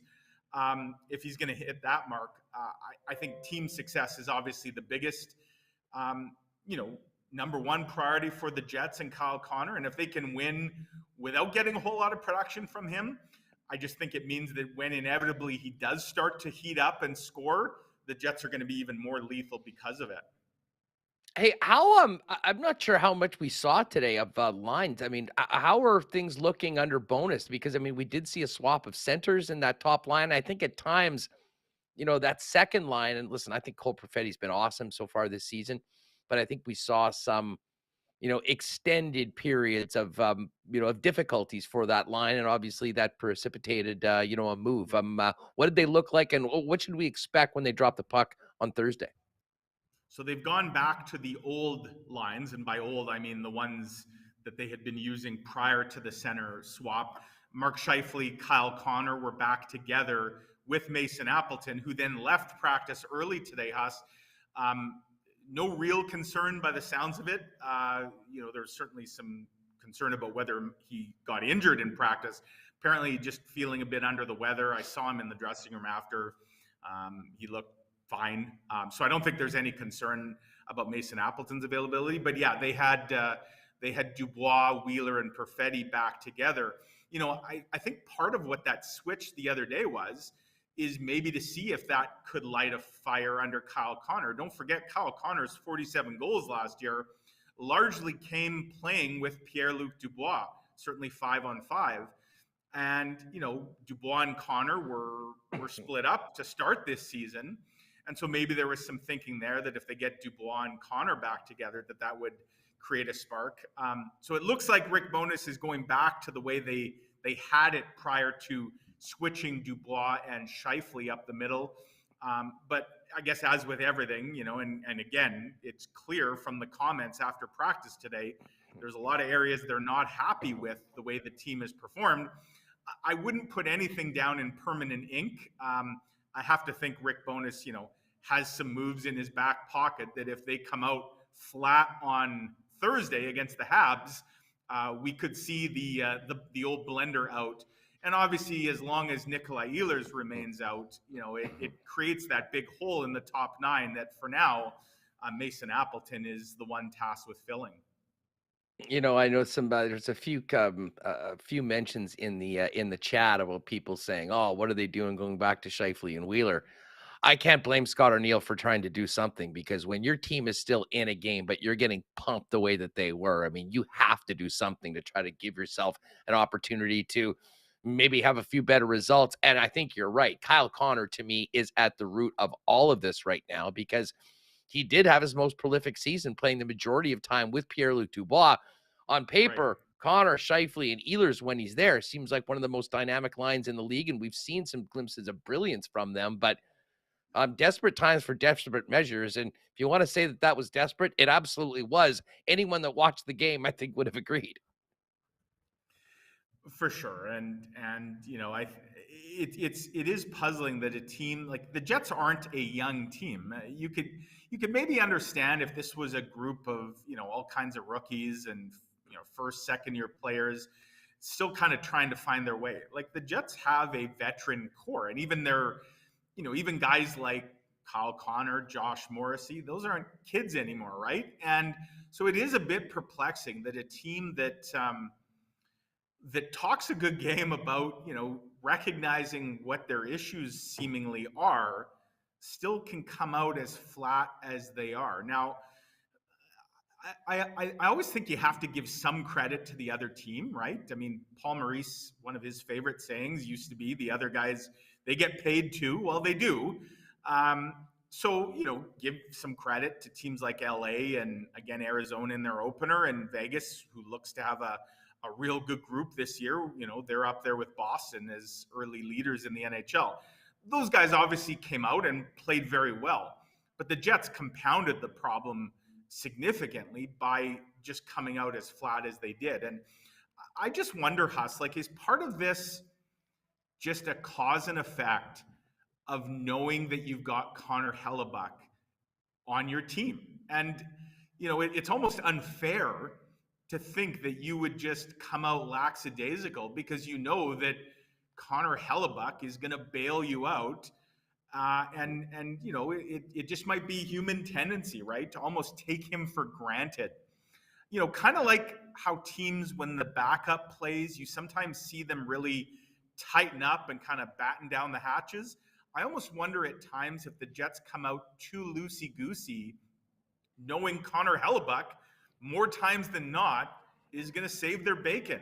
And, it's almost unfair to Connor Hellebuyck, but we've seen this script play out so many times, and the Jets come away with points in games where you sort of say, how in the world did they do that? Well, the answer is in number 37 in net, right? And it's the same reason, I know a lot of people will dump on the Jets and say they're a terrible team. They're only winning because they're goaltending. It's like people sometimes forget the goalie is part of the team. Like Connor Hellebuyck's, and he's a huge part of their team. And I don't think you can separate the two and say, well, they're only winning because of goaltending. Well, the goaltender is a major part of the team. And so they're winning, because of the team and because of a member of the team. If you're the Jets, you just would like to rely a little less on your goalie. That was part of the plan coming into this year, to not put so much pressure on him. And so far, not so good in that department. Yeah, it was a reminder to everyone involved, to Rick Bowness, I'm sure, that was watching, that despite 5 out of 6 points, which you will definitely take. Thank you very much, Hellebuyck, for being, so brilliant, that they're going to need, more complete 60-minute efforts. I mean, I don't think that the team or individuals would ever think, oh, I can go a little easy on this one because Connor's back there. But I think there is some can be said that the psyche of the team around a player that has been so important in all of their successes, that, once in a while when things aren't going well, they know they're still in the game because they do have that guy. Right. But that's probably something that Rick Bowness is looking to reinforce very quickly, that is not part of the plan. Help the guy out for maybe giving him a 25 save shutout like he had against the St. Louis Blues, as opposed to letting everyone know that he's playing better than anyone else right now because he's seeing twice that many shots in his net. Yeah, I mean, it's a great weapon to have, that your goalie is dialed in, and that you maybe have, arguably the best in the world at his position. It's just, you'd like to rely on him a little less. And I think the Jets, at least based on everything they said today, they know they have to do a much better job making his games a little less eventful than they have as of late. And, I think this team, again, we've seen it. We saw it against the Blues. We saw it against the New York Rangers, I think, on opening night. Like, they've got a couple games already in these first 9 where they can look back and say, this isn't just fantasy where we're talking about how we might be able to play and what it might look like. We have hard evidence of what it looks like. We've done it. We just have to do a lot more of it. And I think this homestand, is a great opportunity for a lot of reasons to kind of walk the walk and not just talk the talk. No, agreed wholeheartedly on that. Mike McIntyre is with us from the Winnipeg Free Press. Hey, Mike, before we go, we focused in on the Jets, but let's talk about the Central Division for a minute, because you made a comment earlier that we sort of glossed over, but I'm sort of with you on it, that the Winnipeg Jets may have broken the St. Louis Blues.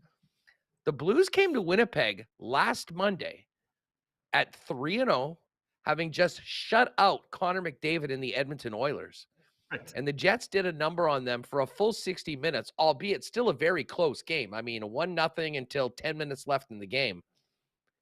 The Blues have not won. They've not gotten a point since then and have lost 5 games in a row. Did the Jets really break the Blues? What's going on there? Well, and you talk about a team that has a template on how to play. As you say, they shut out Connor McDavid and Leon Draisaitl. That ain't easy. And they've just absolutely sprung a leak. They're giving up. The Jets put 4 on them, but I think that's their best effort in their 5 losses. They've given up 5, 6. Their GM, I see, is going to be speaking later today. Like, it's a full-blown crisis. There's talks.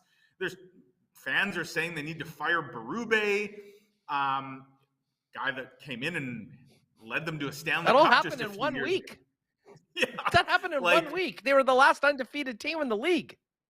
I know. Life comes at you pretty quick. And it's just another example of, I guess, how fickle success can be and why you should never take it for granted, because, we could be here in a week from now, Huss, talking about, a very different kind of storyline, whether it's with the Jets or another team in the NHL. Like, especially early in the year with small sample sizes, everything tends to get magnified. But again, here we are now, November. The first month is out of the way. The Jets, you could say they've more than just survived what might be one of their toughest stretches of the year. I think when we looked at these first 9 games, you could have made an argument that even if the Jets played well in those first 9 games, they potentially might have come out sub 500 just because of circumstances and who they were playing. So the fact that they are more than holding their own, that they're above water, even though they haven't always played like it, that's something I think to build off of. And, we'll see what the coming week brings here with the Jets. Again, nothing is set in stone. We've seen how quickly the tide can turn, but, there's a lot to, I think, look forward to if you're a Jets fan here, and the potential for this group in spite of some of the flaws that we've seen early on. Well, the funny thing is we talked about, the Jets trying to get to that, plus 500 record and survive the first 10 games. The 2 teams that we're going to see, no one had them in these positions. No. Montreal's 5-4 on the season. And the Chicago Blackhawks, when we look at the Central Division, are 1 point behind the Jets and Stars at the top of the division. In fact, ahead of the Colorado Avalanche. So, you got to earn those 2 points. And it doesn't matter if we thought that they would be in the mix for Connor Bedard. So far, neither of these teams are. Chicago's been a great story so far, and the champs may be taking a little bit of time to get used to this new roster right now at a middling 4-4-1. Although at times against the Winnipeg Jets, we saw that they still look like they were that team that went all the way last year. For sure, but again, U.S. Thanksgiving, and that often is a pretty telltale time, right? Based on historical stats, like. That's just over 3 weeks away, Huss. And, we know traditionally that teams that are in a playoff spot at U.S. Thanksgiving, there's a good chance they're going to be there come April. And teams that aren't, they got their work cut out for them. So It's early, but it's not that early. And there certainly have been some surprises in the NHL, no question about it. And I think the Central Division, as you say, there's been a number of surprises. I think the Coyotes are kind of what they thought they'd be. The Blackhawks look a lot more impressive than maybe we thought they'd be. Minnesota, like, they're really struggling here early, although they've now strung a couple wins together. But, they're a team that I think people expected to potentially challenge the Avalanche for first. Well, both of them are looking up at the Jets and the Blackhawks and the Stars. And now the Ottinger news, and I see he's week to week, Huss, so there's no guarantee even in a week from now when Dallas is here to close out the homestand. I'd be surprised, in fact, if Jake Ottinger's back in net. Sounds like a little more long-term. That's a real game changer potentially as well. So, who knows? Maybe that Saturday afternoon game between the Jets and the Hawks, that might be a first place battle in the Central. And who would have had that, a month into the season? Not me. And the one other team that we haven't mentioned, Mike, is the Preds. And they, of course, started early. They went across to, I believe, Czech Republic and won 2 quickies against the Sharks. They've come back and only won 1 game since then. And, the Predators right now are 1 point ahead of the Blues. They have not had the start that they were looking for after getting spotted 2 wins before anyone else even played a game. Yeah, over the proverbial free space on the bingo card in the NHL, because the Sharks, they beat the Leafs, I guess. So I was going to say they really haven't beaten anybody, but they did beat Toronto. But you're right. I mean, they're not exactly setting the league on fire either. So, in that sense, the division right now, a month into the year, is wide open. And the Jets are right there, near the top. So, what they can do here over the next week with these 3 games at home and some practice time, you'd like to think that, Nikolai Ehlers could get back here, and he's obviously a key weapon, and I think he would really help the power play. From what we heard today, Huss, he'll see the doctor tomorrow, and you hope that the news is encouraging out of that. The fact he's not even skating yet, I think, is quite concerning, given that originally they thought he'd be back playing by now. But they've kind of stemmed the tide without him, and they may have to do it for a while still here. But there's a lot of reasons for optimism for sure. But it's time for this team to, just not just talk the good talk, but go out and produce on the ice, and we'll see what they can come up with against the Habs on Thursday. Mike McIntyre, the Winnipeg Free Press, with us here on Winnipeg Sports Talk Daily. Mike, what do you have coming up in the fish wrap, and of course at winnipegfreepress.com over the next few days, heading into the game against the Habs? Well, I did a column yesterday, Huss, on our good friend Aaron Cockrell, who just wrapped up his DP World Tour season, grabbed his full-time card for next year, which is just great news. Obviously, I spent some time over in Germany and in Toronto when he made his PGA Tour debut earlier this year. And, it got a little dicey there for Aaron for a while, because he had fallen all the way to 110 as of 2 weeks ago, 110th on the rankings, and only the top 117 get their card with 2 tournaments left. But Aaron came up clutch when he had to. He made the cut the last 2 weeks, ended up finishing 107th. So he's got his full-time card. And that's really important for a lot of reasons. He can plan his full schedule out next year. And I don't know if you heard, Huss, but Aaron and his wife, Chelsea, are expecting their first. Chelsea's due in February. So obviously a nice bonus to be able to kind of plan your tournament schedule out around fatherhood. Because this year he was kind of on standby, on any given week to see if he could get in. So it's a great feather in his cap, and good on Aaron for doing that. So wrote about him today, and full steam ahead with Jets coverage this week. I'll be down at practice again tomorrow, and the game on Thursday, and onwards we go. That story about Cockrell is so great, and obviously we're really excited about his progressing and now getting his full tour privileges over there on the DP World Tour. You mentioned Chelsea expecting a baby with the couple. She's also been his regular caddy, and you mentioned that he came up clutch in those final 2 weeks. She came up clutch too. Did she not have to go like 3 hours away somewhere else in Spain and pick up his lost golf clubs and get them back in time for him to tee off at one of those 2 tourneys? It's an incredible story. So 2 weeks ago, he finds out last minute that he gets into the tournament in Spain. He wasn't even originally on the list to get in. And again, he's seeing his number slip. Now he's 1/10. He's starting to think, I might just fall right out of my full-time status. But he gets in last minute.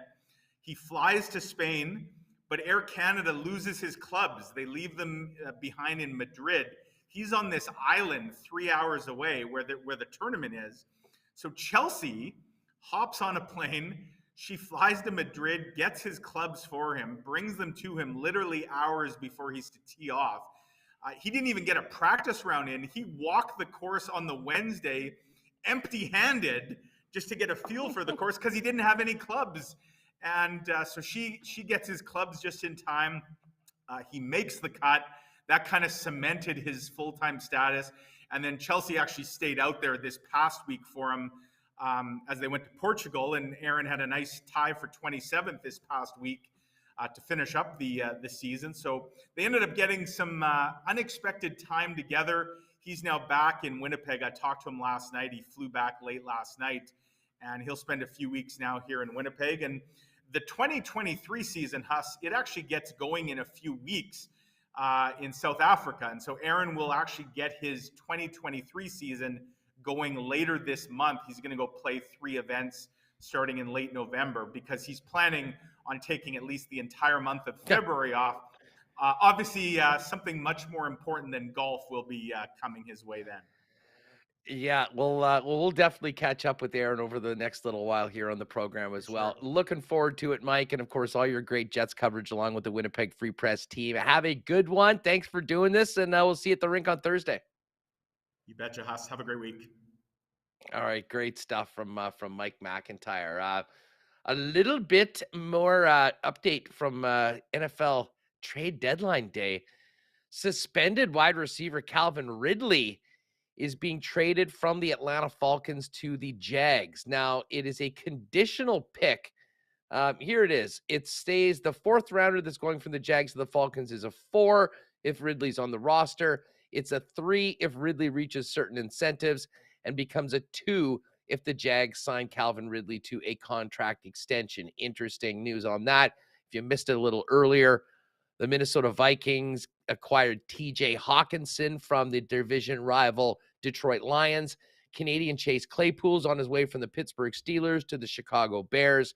And a big deal involving all-pro pass rusher Bradley Chubb moving from the Denver Broncos to the Miami Dolphins for a package that includes Chase Edmonds and a first-round pick. Quick Bomber update for you from our friends at Princess Auto. 4 nominees from the Blue and Gold will be finalists at Grey Cup Week. Mike O'Shea, the nominee for Western Division Coach of the Year, and Zach Calero, Stanley Bryant, and Dalton Schoen, all West finalists for MLP, Offensive Lineman of the Year, and Rookie of the Year, respectively. Of course, Princess Auto, proud sponsors of the Bombers and the Princess Auto Tailgate Zone. Make sure you get out there early before the game coming up for the West Final on November 13th. And, of course, great sponsors of ours as well here at Winnipeg Sports Talk. Princess Auto is where you'll find the best deals on the most unique assortment of tools and equipment around. Everything you need to complete the projects on your list or start something new is at Princess Auto. Pop down and see them in person at one of 2 Winnipeg locations, Panet Road, Portage Avenue West, or shop online 24/7, 365 at princessauto.com. Culligan Waters, another great supporter of Winnipeg Sports Talk that's been with us since the start. And they're celebrating over 65 years in business as a family-owned business, helping Winnipeggers and Manitobans with all of their water needs. Culligan has everything in the latest water softeners, filters, bottled water coolers, whole home systems, and drinking water systems, not to mention citywide water delivery services and commercial and industrial water products and solutions. The Culligan man can come and see you, see what the Culligan team has to offer on their website at drinkculligan.com, or pop down and see him at 1200 Sargent Avenue, 694-5180 is the number if you want to hit them up on the horn. Canadian Club Whiskey, big weekend for whiskey lovers here. The Manitoba Liquor and Lottery Spirits of Distinction Awards coming up later on this week. And with that will be the official release of the Canadian Club Chronicles 45-year whiskey in incredibly limited stock. There are 80 bottles coming to the province. They will be available, I guess, going into the weekend. Keep your eyes out at your local Manitoba liquor marts for you whiskey aficionados, as there's only 80 bottles of the 45-year Canadian Club Chronicles. And of course, if you haven't tried CC and Ginger already, it's already made for you. Canadian Club and Ginger Ale now in cans, ready to drink at your local beer store, as well as your local Manitoba liquor marts. And hey, it was quite a night last night with the Monday Nighter. Definitely a spooky game between the Bengals and the Browns. But the dog pound was rocking. And so was your local Boston Pizza. I know there was a few people that jumped in to join after they finished up trick-or-treating with the kiddies. But everyone talking about the new craveable jalapeno popper dip. Tried that on the weekend. Was awesome. New spicy buffalo mac and cheese available as well. And the creamy carbonara pizza, all part of BP's new fall menu. And of course, when you're thinking going out to watch the NFL, do it at Boston Pizza. You'll enjoy pizza flights, ice cold beers for $5. And you can enter to win the second of 2 grand prize trips for an NFL weekend, including an NHL game in Vegas for New Year's Eve, Raiders 49ers, and Golden Knights Blues on New Year's Eve as well. Pop by any Winnipeg, Morden, Steinbach, Portage, or Boston Pizza location to enter and win and watch NFL football. All right. We've talked a lot of Jets so far today, folks, but the Winnipeg Ice have had an absolutely incredible start to the season. 13-1, and only one of those wins has come at home, as they started with 13 games on the road. But it's back to home, sweet home.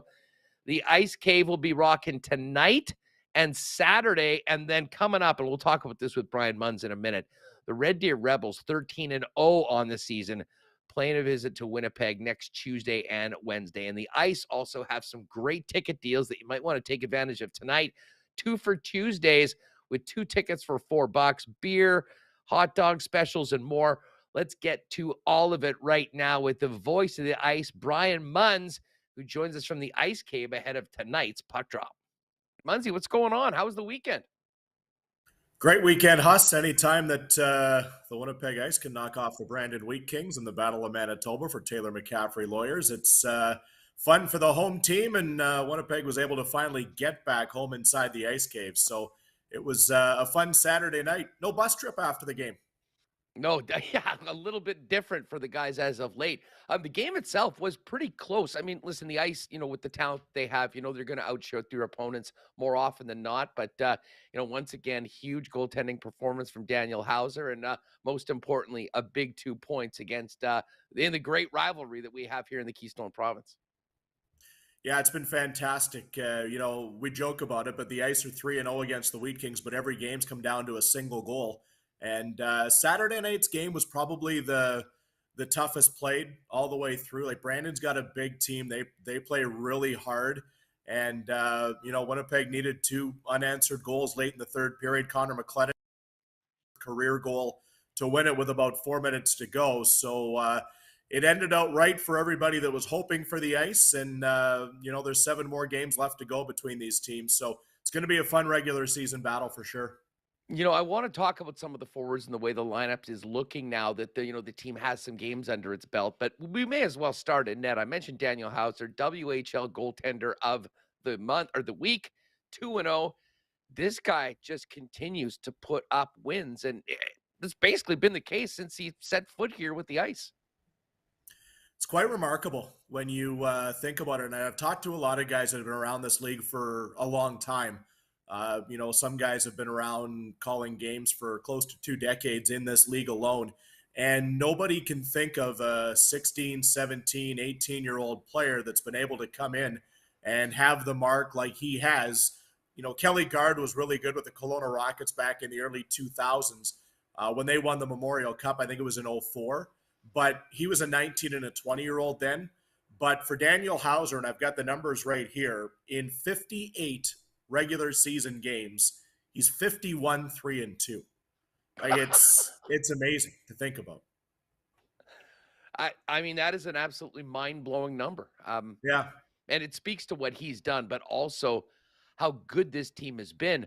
But Brian, I mean, we knew that last year the team was going to be solid. And I mean, I think maybe they even got there faster than others, but this was the year that I think we've all been expecting that the Ice would be challenging for a WHL championship, potentially a Memorial Cup championship. And things are looking pretty good right now. We had a great chat with Carson Lambos back last week. Of course, you've got Matt Savoy back as well. I mean, these young men are looking to make the most of their final year of junior, and man, it's looking good so far. Yeah, you know what? It's been a process for the last couple of years, right? When they went into the bubble and kind of the Peyton Krebs year kind of got this whole thing rolling in the right direction where, a lot of these guys were able to watch him as to what he was doing. And, he kind of had that NHL mentality talking to James Patrick all the way through, and guys have just kind of followed his lead. And you look at the 3 20-year-olds from a year ago with Cole Muir and Jacob Smallwood and Nolan Orzak, and obviously Ben Zalotti, Connor McLennan, Owen Paterson have gone along with Captain Carson Lambos this season, and they're leading by example. And then you've got those young first-round draft picks, and you've got Zach Benson coming up for the draft this year. That this team does have a lot of special players, but it takes everybody to have success each night. And they've been able to do it so far, and they don't get ahead of themselves. That's probably the thing that, I've appreciated the most with all the different teams that I've been around over the last 20 some years, that, it doesn't really seem like if they win or lose, they're a different group the next day. And they know it's a long journey to try and get to the end goal that they want to achieve. Brian Munz is the voice of the Winnipeg Ice with us here on Winnipeg Sports Talk. Ice back at home tonight against Everett. We've got some great deals for fans looking to come to the game. We'll fill you in on those in a minute. Munzie, Zach Benson has been, really the talk of this draft class, along with, the Russian, of course, Connor Bedard. It's incredibly deep. But he's clearly a top 5 prospect right now and continues to get better. You've seen every game. I mean, where's Zach as opposed to when you saw him go into the summer? Where's his game right now? And how big a part of the Ice's early season success is the top prospect for the upcoming draft this summer? Yeah, it's interesting watching these guys when you see them last year and then they do go home for summer and they work out. And, in Zach's case, and I say this in all honesty, because, you and I like to golf, right, Huss? So I said to him, I'm like, hey, how's your golf game? And his point blank, I hate golf because it takes him away from the rink. He's a 2-a-day skater sometimes. Like he'll skate 7-8 times a week. He just loves the game that much where, I tell him maybe you should go and enjoy life a little bit too. But he is so focused on what he's been able to do. And he's come back bigger. He's come back thicker. And you know what? He's just such a special player to watch on the ice that whoever does get a chance to draft him is going to have an organizational player moving forward for years to come. So it's been neat to be able to watch him develop both on and off the ice. And there is the list of guys like Andrew Crystal in Kelowna, and obviously, Braden Yeager and Moose John. You talk about Connor Bedard and Rajada. Those guys all know each other too. Like they've all grown up together. So it's kind of neat to watch that internal competition between them. Well, and I could say, I mean, it's always cyclical. Sometimes you'll have your top prospects from a different country. Sometimes in the OHL, the Western Hockey League is the place to be, and that's just going to make it that much better for fans right now when they come out to see the Ice after that marathon road trip to begin the season. Benson's playing with Geeky. How's he looked so far? I mean, obviously, another first-round pick, got a chance for NHL camp, and now back looking for maybe some unfinished business from last year. Yeah, I think you can put Geeky and Savoy both in the same class there, where they had their first chance to go to an NHL camp, see what it was all about, kind of live the NHL life for a few weeks. Both guys got to play some preseason games and kind of see what that next step is going to be like. Obviously, they didn't, get in a lot against the big veteran players where the game really changes. But, for those guys to be able to go down and ride the charter plane and see what the hotels are all about, that's the dream, right? That's the dream for all these kids. So I think both guys really came back with a lot of confidence, came back with some wisdom as well, from whether it's, Arizona's management for Geeky, or whether it's the Buffalo guys talking to Matt Savoy. And then those teams have been around a lot too. Like, it's not like they've said, okay, go back, play. We'll see you next year. Like, there's been personnel people from both squads. It's the same for Carson Lambos with the Minnesota Wild. Matt Hedricks and Cody McLeod were in Brandon over the weekend that work for the Wild on the development side of things. So these teams have a big investment in these players right now. And, the players have taken full advantage of it, and they've got off to a really good start. Now, Munzie, I mean, obviously there's always a lot of focus on top draft prospects and Benson and guys that have been picked in the first round like Savoy and Geeky. We were talking off air. This third line has added another dimension to the Ice attack with a big 200-foot game. Tell us about the Friesen line with Skylar Bruce and the newcomer Schillo. Yeah, you know what? They've been a terrific compliment. And as much as we've all talked about those 13 consecutive games on the road, you got to remember in those road games, James Patrick never had last line change, right? So the other coaches will be saying, okay, I'm going to take advantage of when either Savoy or Geeky or whoever's in that top six are getting a little bit of a break here right now. But Evan Friesen has scored 3 goals already this year, had a huge shorthanded goal against Gage Alexander in Swift Current early on that road trip. Vladislav Schillo's come in on the left side and has been fantastic from Prince Albert. And, Skylar Bruce is a guy that's been able to jump up and down the lineup a little bit on different shifts. And those 3 guys are a really good complement that have been able to go up against some of the other teams' elite. And, there's been no concern whatsoever that something might go awry from them because they've got experience, right? It's all about understanding kind of what you do to be successful. And for those 3 players, they've kind of grabbed the ball and run with it here right now, and they've definitely been some unsung heroes for this team for sure. And you mentioned NHL camps. I should mention Carson Lambos, the new captain of the Ice. We had him on, had a great conversation last week. And Munzie did the same thing with him last year after his first camp with the Minnesota Wild. And I'm not sure whether it's the responsibility of being a more veteran player, having the captain, maybe it's going to your second camp and playing as much as he did. But man, from year to year, he seems to have a whole new level of confidence. And with that, leadership. And that's, of course, part of the job with having the C on your chest. Yeah, and you know what? I think watching a guy from afar like Caden Gooley last year, who started the year in PA that we obviously saw a lot, and then when Edmonton brought him in for their run and winning a Western Hockey League championship, like, I think a lot of people would agree that Gooley was the best defenseman in the league overall last year.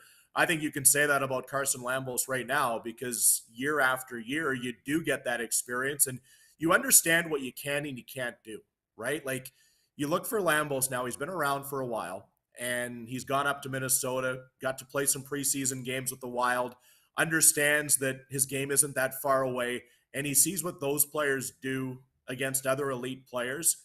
He's an elite defenseman now in this league, so he understands some of those areas that he can maybe jump into and maybe have more confidence that he's had in the past. And then the other side of it as well is, this blue line is continuing to develop right now. They've got Ben Zalotti, who's an older player. They bring in Graham Sward from the Spokane Chiefs, who's a Nashville pick. Those are Winnipeg's top 3 defensemen, and they're going to get a lot of ice here moving forward to complement some of those young players right now. So there is pressure on Lambos, but he's a guy that can handle it because he's been around players that he's been able to watch, whether they're teammates or opposition, and understand kind of now that he's in this spot, what it takes for him and his team to have success. Munzie, we had to wait long enough for this great team to get back home. Obviously, the season started with a great crowd and a big win on Saturday night, but now we got a hell of a lot more hockey to watch when the Ice are back at home. And Tuesday nights are going to be fun with some great deals. The Ice debuting the 2 for Tuesdays tonight, and every Tuesday at the Ice Cave, and some great deals for fans if they want to come down and take advantage of some Tuesday specials. Yeah, when you take a look at the calendar, there's a lot of Tuesdays inside the Ice Cave at Wayne Fleming Arena this year. I guess first and foremost, you can get 2 tickets for $24. Like, it's a great deal just starting with that. And then Mac Heisinger and his crew inside the arena have added a lot of perks for people coming through the doors. 2 parking passes. You can get a 2-for-1 deal in that regard. You can get 2 hot dogs for $8. You can get 2 boxes of popcorn for the price of 1. And then, Huss, you'll probably want to take advantage of a couple of ice cold beverages, the brewing kind. It's only $2, $5 a piece. So you know what? It's family. It's fun. It's what the Western Hockey League is all about. And we're looking forward to a ton of people coming out, starting with the game here tonight against Everett, and then obviously moving forward next Tuesday, Red Deer's in town, and WinnipegIce.ca is where the schedule is for all the big games. Yeah, folks, you can check all that out. But yeah, 2 tickets for $24, 2-for-1 parking passes if you need one, 2 hot dogs for $8, 2-for-1 popcorn, and yes, 2 beers for $10. Those are some great deals happening at the Ice Cave. And every Tuesday, those deals will be on. You can check the website for more. But Munzie, as much as we're looking forward to this game tonight and the debut of 2 for Tuesdays, next Tuesday and Wednesday are going to be must-see games over at the Ice Cave. I mean, it's crazy. You can go into the WHL standings and see the Ice at 13-1 and not in first place. And that's because the Red Deer Rebels are 13-0 on the season. Is the anticipation already building? I know the guys got to worry about tonight and Saturday, but I'm sure people around the division, around the league, have been circling those dates for a while to see what happens when the top 2 teams get go head-to-head. Yeah, I think it's fair to say it's circled. You always have those benchmark games. It was kind of Edmonton last year, right? Going into Kamloops this year was a big game because they've got the Memorial Cup, obviously, as the host team. But there's no doubt Red Deer's off to the best start in franchise history they've ever had. And that's hard to believe when you think of the success that team has had over the last couple of decades under Brent Sutter. So they're good. You know, much like Winnipeg, you kind of see the continual elevation of a hockey club, and they were building for this year too. So top team in the East Division, top team in the Central, back-to-back next Tuesday, Wednesday. You've got Brandon coming in on the weekend, and then after that, you've got Connor Bedard and the Pats for a pair of games too as a part of this 10-game homestand. So there's some exciting hockey coming up this month for sure. Did you and the guys just walk straight to the bus after the game on Saturday, just assuming you'd be on the road again somewhere, or was it nice to actually get to your car and not have to drive? Yeah, it was. It's nice to be home. You know, the road was fun.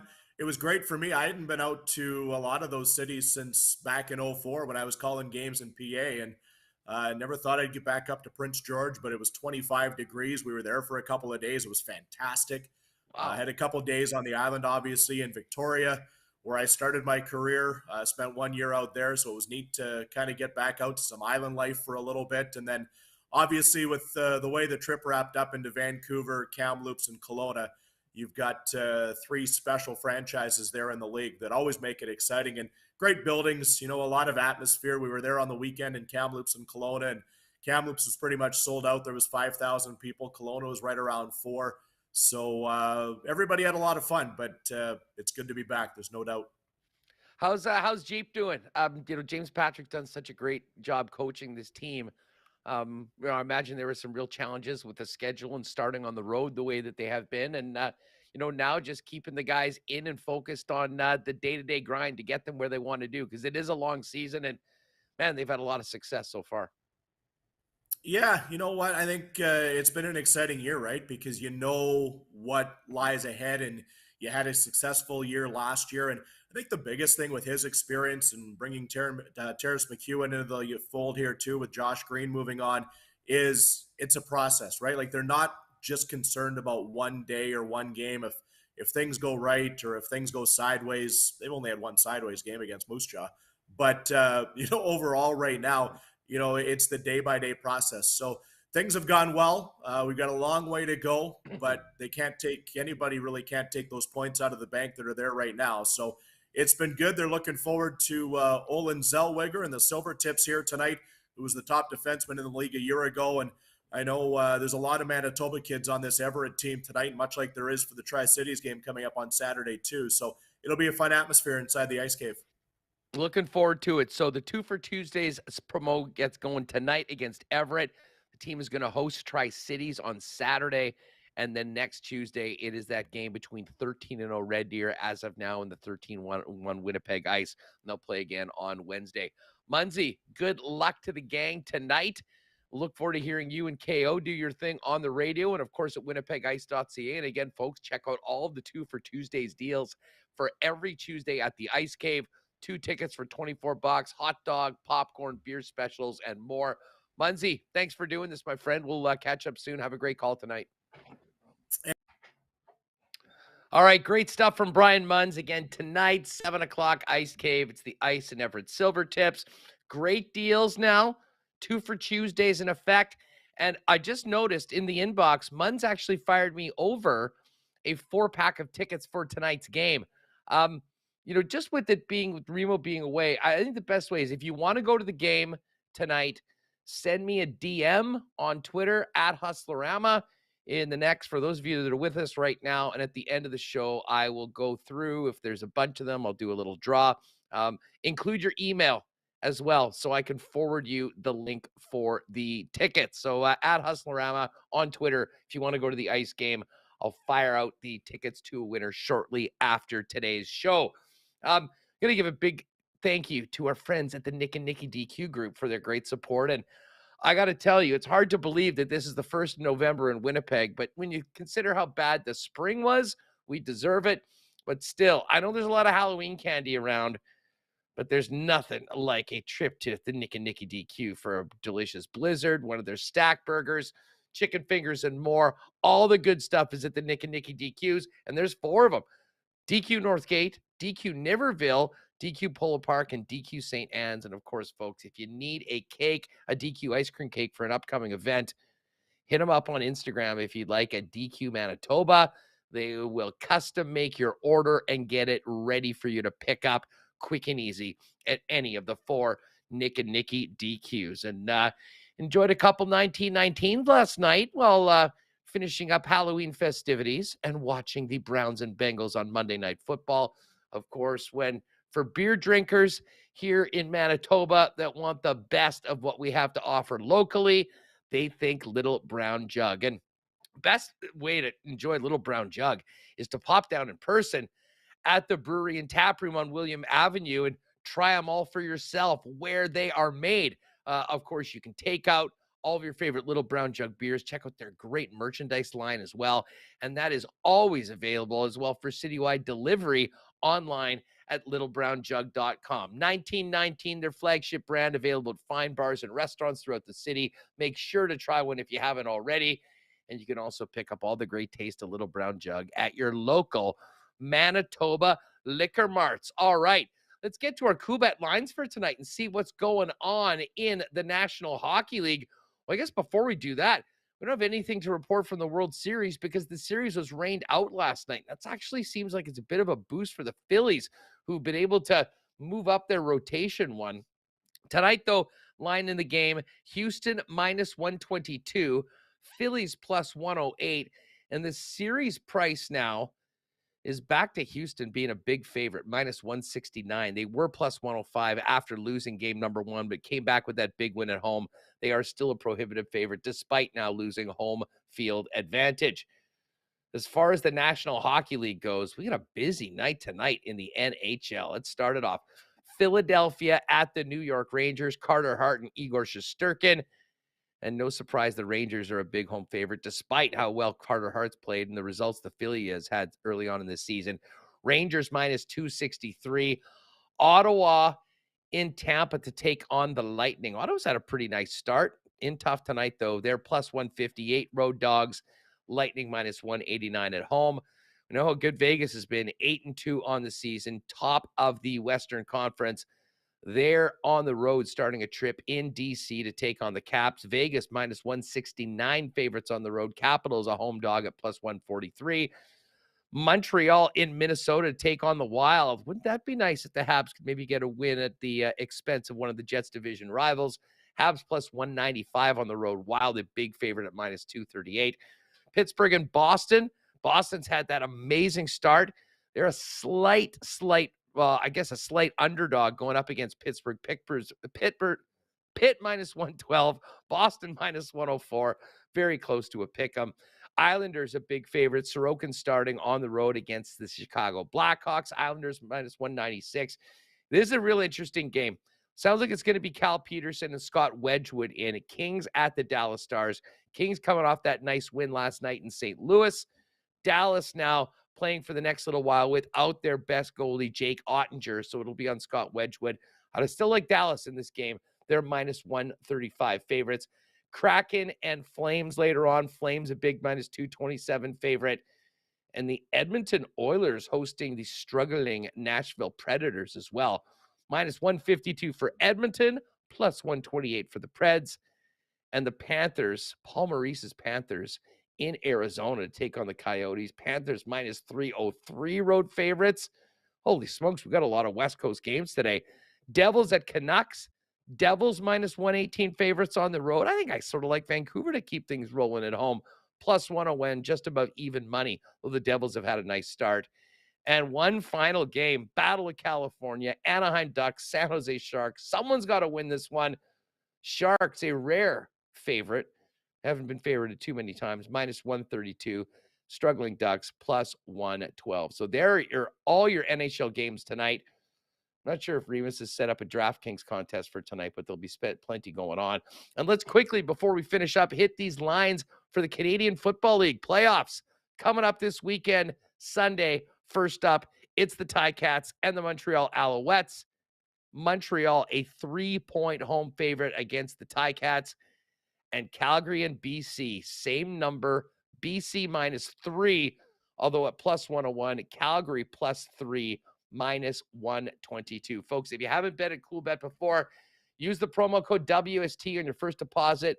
We'll double it. Give you a 100% bonus up to $200 on your first deposit over at Coolbet. And be sure to follow Coolbet Canada on Instagram and on Twitter. Myself and Dustin Nielsen from the Lock Shop doing daily picks right now. The latest one will be out a little later on, heading into tonight's NHL action. Well, we managed to get to the end of the show. Got to give a big shout out to our guy, Jay Remo, as you're referring to him in the chat right now, for doing a great job getting on. And yes, we will bring Jeremy on, much like we did with Alex. You guys are going to need to hit that thumbs up button and make sure you subscribe to the channel. And maybe a little later on this week, we'll get some insight from the eastern side of the country and the Eastern Conference, especially as the Habs come in. I know he's in Ottawa, Habs guy, but also knows a lot about the Sens. So we'll have some fun hockey chats with Jay Remo on the program as things go on. But I guess to finish up the show, once again, congratulations to our guy Remo. We'll look forward to having him back in the near future. But for the meantime, home with the family on a really special day for the Remuses. Thanks so much to Jamie Thomas, to Brian Munz, and Mike McIntyre for being with us today. Shout out to everybody in the chat. If you haven't already, make sure you hit that red subscribe button on the way out. And for you lock shoppers, Dusty and I are going to get into the lock shop with the fantasy football extravaganza coming up in about an hour. You can look for that live on Twitter, and keep an eye out for a big lock shop contest dropping next week as we expand the lock shop and launch the lock shop YouTube channel. We're going to have a big sweepstakes for next week. So looking forward to that. Keep an eye on it.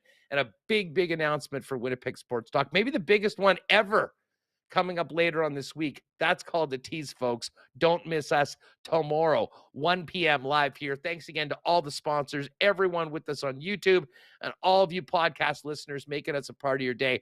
Tell a friend about WST, and make sure to join us tomorrow. One more day of practice for the Winnipeg Jets, and then it's a game day with the Habs in town on Monday night. Have a great night, everyone. Thanks for being with us. We'll see you tomorrow on WST. Oh, my God. Oh! Shut it down. Let's go home. Thanks for tuning in to Winnipeg Sports Talk Daily. Make sure to subscribe on YouTube and your favorite podcast feed at winnipegsportstalk.com.